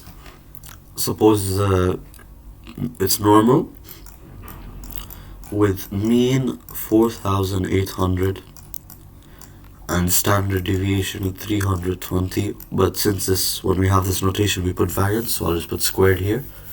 So this is the standard deviation. What's the probability that the water consumption on a given day is less than the mean by at least 200 cubic meters? So less than the mean by at least, so it's probability of x less than, well, at least 200 means 4,800 minus 200, so less than 4,600.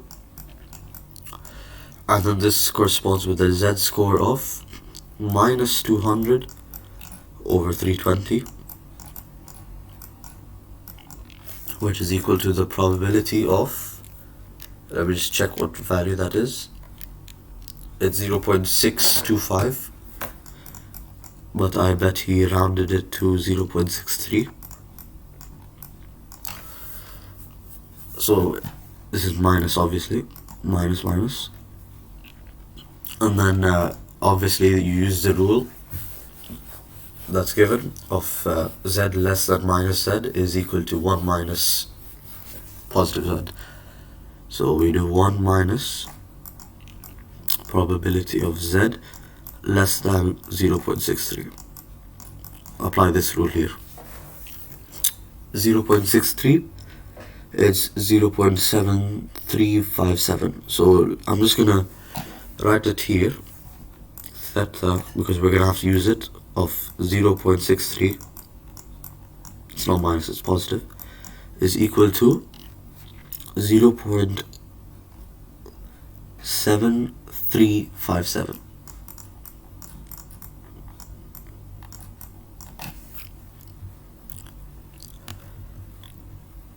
So 1 minus 0.7357,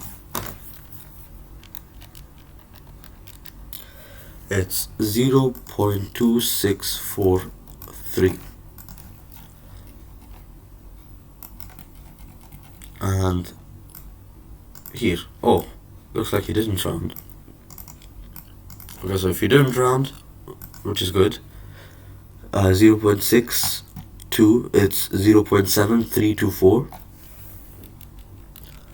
0.7324 plus 0.00, you add whatever is in the 5. 16. And then you get 0.266. Yes. So I hope he'll put multiple choice where if you round or not you get the same answer, because as you can see they use 0.63 here, which was my intention to use that. Now what's the probability that the water consumption each of the 5 consecutive days to be within 200 meters from the mean? So 200 meters means the probability of z less than minus 200 over 320, and then plus 200 over 320, because 200 from either side. Okay, and then this corresponds with the minus 0. Or plus 0.63 value over here, so we don't have to go back to the table. So z, probability of z less than 0.63 minus probability of z less than minus 0.63 use the rule where this is 1 minus probability of z less than 0.63, and you end up with 2 times, now I'm going to use this notation, 0.63, because you minus the distributes and then minus 1. So this is 2 times this value, 2 times 0.7357 minus 1. So 0.4714. It's close enough, I guess. Rounding and stuff like that, because he puts 0.625 here. Yeah, so it should be close enough. So then, in what percentage of the days would the consumption be more than 5,000 cubic meters? So probability of x greater than, let's go back to B. We didn't finish the question. In each of 5 consecutive days. So you got 0.4714 for 1 day. Now 5 consecutive days, 1, 2, 3, 4, 5, is each one here, another one here, another one here, another one here. You need it 5 times, so you do 0.4714, or whatever value you got, to the power of 5, because you need it once, twice, thrice, 4 times, 5 times. So power 5. Normally if you have 4 failures or 4 successes and 1 failure, then you have to use combination, but since they're all failures or all successes, then you don't have to. You can directly do that. Otherwise what they did here is 5c5, which is 1, and then times 1 minus this value into 5 minus 5, like binomial. Let's go to part C. Zx greater than 5,000. So probability of z greater than 200 over 320, and this is 1 minus probability of z less than 200 over 2.3 is 0.625. 220 divided by 32, yeah, 0.625. Let's go to 0.625, 0.7324 plus 0.00, and then let's go to 5, it's 16. So this now becomes 0.7324 plus 0.0016 and becomes 0.734, 1 minus that, and 0.266, like we should have gotten over here, but yeah, 0.266. So around 26.6% of the days the water consumption would be more than 5,000 cubic meters. And that's it for section 6.3. So now section 6.4.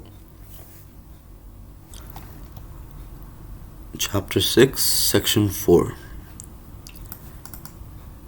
First question. Men buy jeans according to waist size. Assume that the men's size is normally distributed, so normal distribution, with mean 35.4, the mean,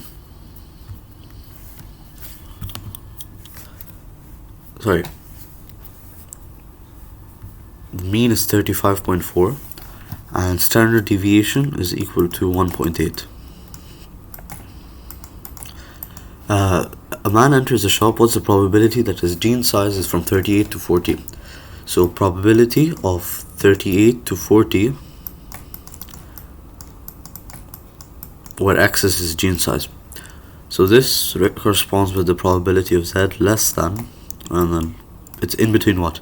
38, again we use this formula for standard deviation, or for z score.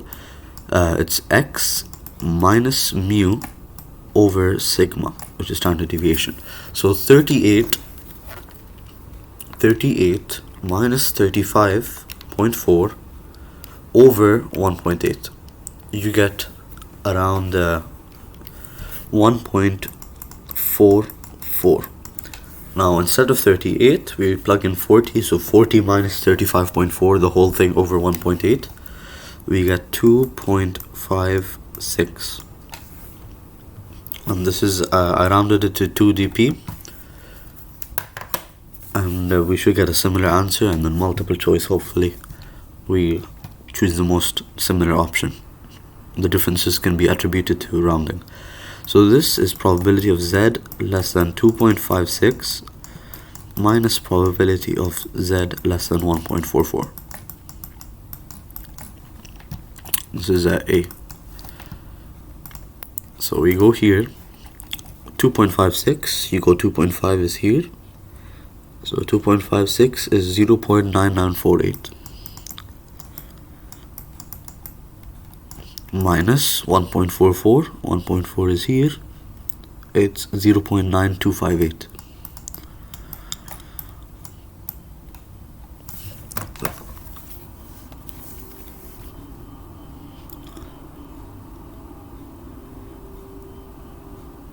Sorry, it's 0.9251. So 0.9948 minus 0.9251 gives you 0.0697. So this is the probability, and that is exactly what we got. What's the probability that exactly 4 out of 10? Okay, so this is sort of like a binomial distribution where you have a success if its gene size is between 38 and 40, and you have a failure, or you have a you have a failure, and then you have a set number of fixed events. So if you remember, the formula is 10C4 success, so 0.0697 to the power of 4, and then 1 minus the opposite, 0.0697 to the power of 10 minus 4.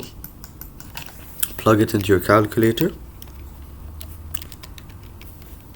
Power 4, 1 minus 0.0697 to the power of 10 minus 4, and give me math error. Yeah, it becomes 0.0032 approximately. The math error was because I forgot to put a multiplication sign between here. So 0.0032. C. 80 male customers are randomly selected. What's the probability that the number of customers whose size is from 38 to 40? So success is here, and between 9 and 32. So since they're individual, since they have such a huge range, you have to approximate it to be, or it's already approximated to be normal. So you have to use a normal distribution. Now let's see if a half unit. Yes, half unit has to be applied because it's normal, or because you're approximating like a fixed event that's between 38 to 40, and you're approximating it to normal even though it's binomial. So we go here, so between 9, so z is less than 9, well 9 is exclusive, so you take outside.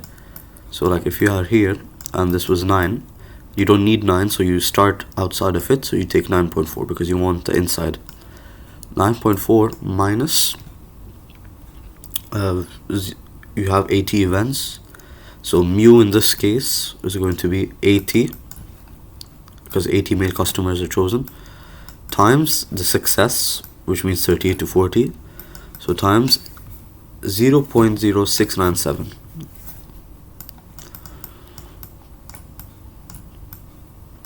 And the standard deviation is supposed to be NPQ, so it's going to be square root of 80 times 0.0697 and times 1 minus 0.0697, basically square root of NPQ in binomial. So here I'm just gonna put mu, and then I'll put it in my calculator and see what we get over sigma. And then it's for 32. 32 is exclusive, so if you imagine this and this is 32, you need the inside, but you don't need 32, so you stop right before it. So at 31.5 minus mu over sigma. You can look online if you want to just memorize rules for these. Okay, so we'll now take in Z and find the values so we can use it off the table.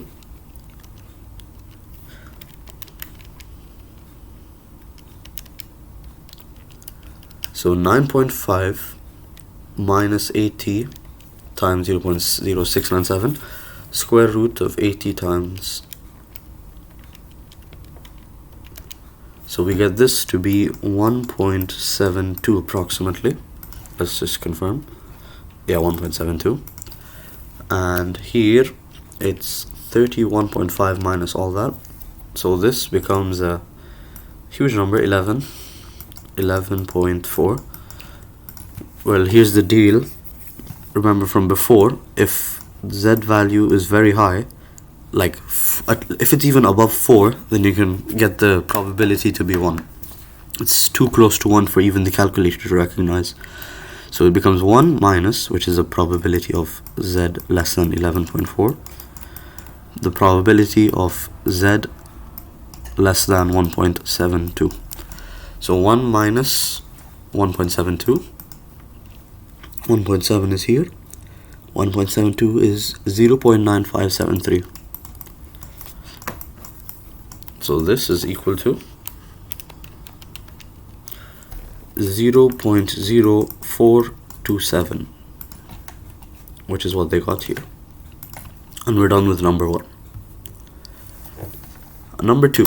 An insurance company receives car accidents at an average of 12 cars per day. In 15% of these accidents, the car is considered totally damaged, and hence the company needs to replace it. So 12 cars per day. So normally when you have something like this with per day or per hour or something to do with time, then you can use Poisson, or you're supposed to use Poisson. So this distribution is Poisson distribution with mean 12. In 15% of these accidents, yes, remaining 85% are fixed.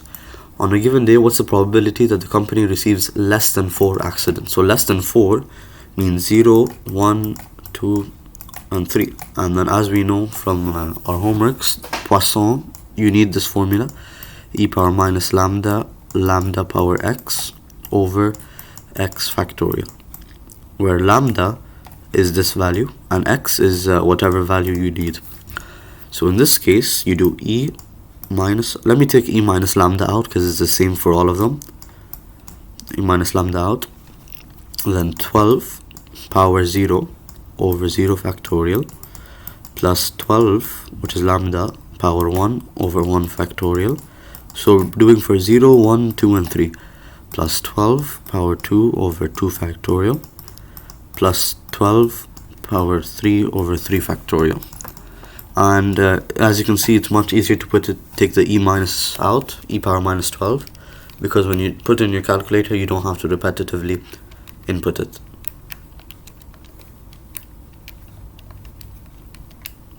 And I got around 0.0023, and that is what they got, yes. Sorry, excuse me. More than 2 accidents, so basically you have 0, 1, 2, 3, and then it goes on to infinity. So more than 2 accidents is this, it's this part, and it goes on. So you do 1 minus this part. So 1 minus whatever you got here, but this time don't include this. So 1 minus e minus 12, you can take it out, 12 power 0 over 0 factorial plus 12 over 1 factorial, power 1, plus 12 squared over 2 factorial.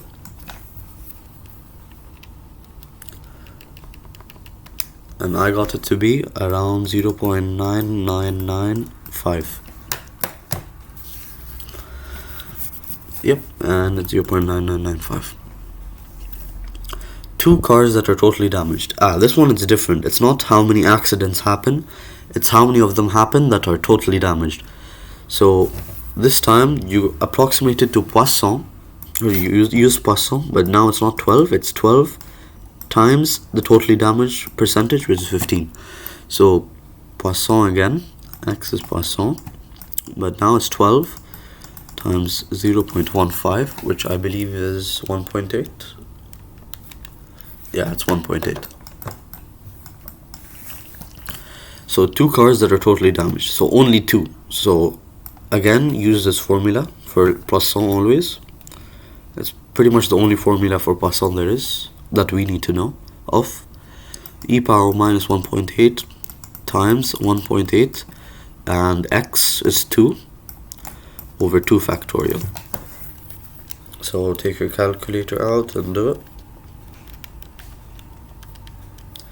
And I got around 0.2679, and they got 0.27, so they rounded to 2 dB. And that's part A done. Let's do part B. In a week span, a week is 7 days, and this is 12 cars per day. What's the probability of having 3 cars that are totally damaged? So again, it's to do with time. So now there's a new mean. The mean is 12 and totally damaged, right? So you have to get the 15% times 7 times 0.15. This is 12.6. So again, since it's to do with time, this is Poisson. So 3 cars that are totally damaged, right? So e power minus 12.6 times 12.6 power x 3 over 3 factorial.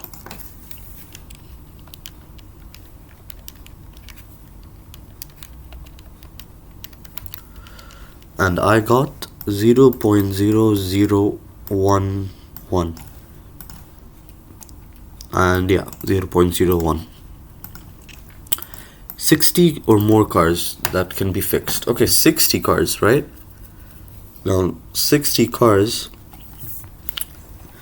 it's too long, or it's too big to actually calculate individually like this, like each one alone, because you'd have to do 0, 1, 2, 3, 4, 5 all the way up to 60. So when you have something like this where it's impossible almost in an exam to do it, you have to approximate it to a normal distribution. So how do you approximate to a normal distribution? The mean is your mean, and the sigma, which is standard deviation, is also the mean for Poisson. So more cars that can be fixed is 85% of the 12 of the 7. So this is 0.85 times 12 times 7, and I got 71.4, and this is 71.4 as well, because for Poisson the mean and the sigma are the same, the standard deviation. So 60 or more cars that can be fixed. Look, you approximated it again, so you have to apply the half unit adjustment. So it's 59.5, because 60 is included. They said 60 or more cars, so 59.5 minus 71.4, x minus mu over sigma, standard deviation, over square root of 71.4. Sorry, this is not sigma, it's variance. So sigma is 71.4. Let me just make sure of it. Yeah, 71.4 is the variance.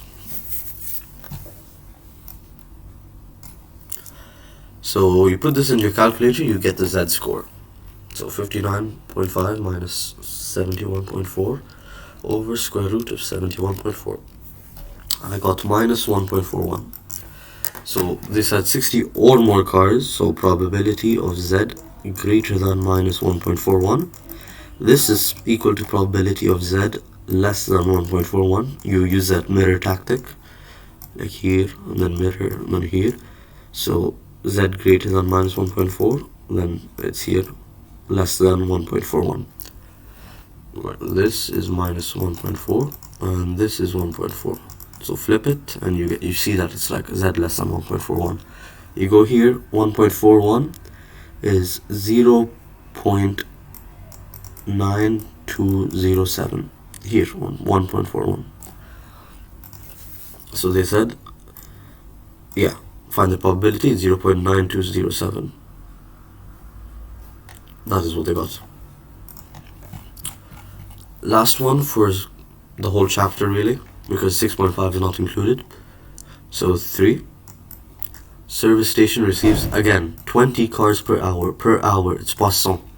So the mean, or a better way to write Poisson, is x approximated to Poisson and 20. That's the mean. So 19, 20, or 21, these are your x values. So again, e power minus 20, apply the Poisson formula of 20 to the power of 19. Let me just take it out so I don't have to write it every time, and you don't have to type it in your calculator every time. 19 factorial plus 20 power x, which is 20. So we did 19 as 20 over 20 factorial plus 20 power 21 over 21 factorial. 21 factorial. Put it into your calculator.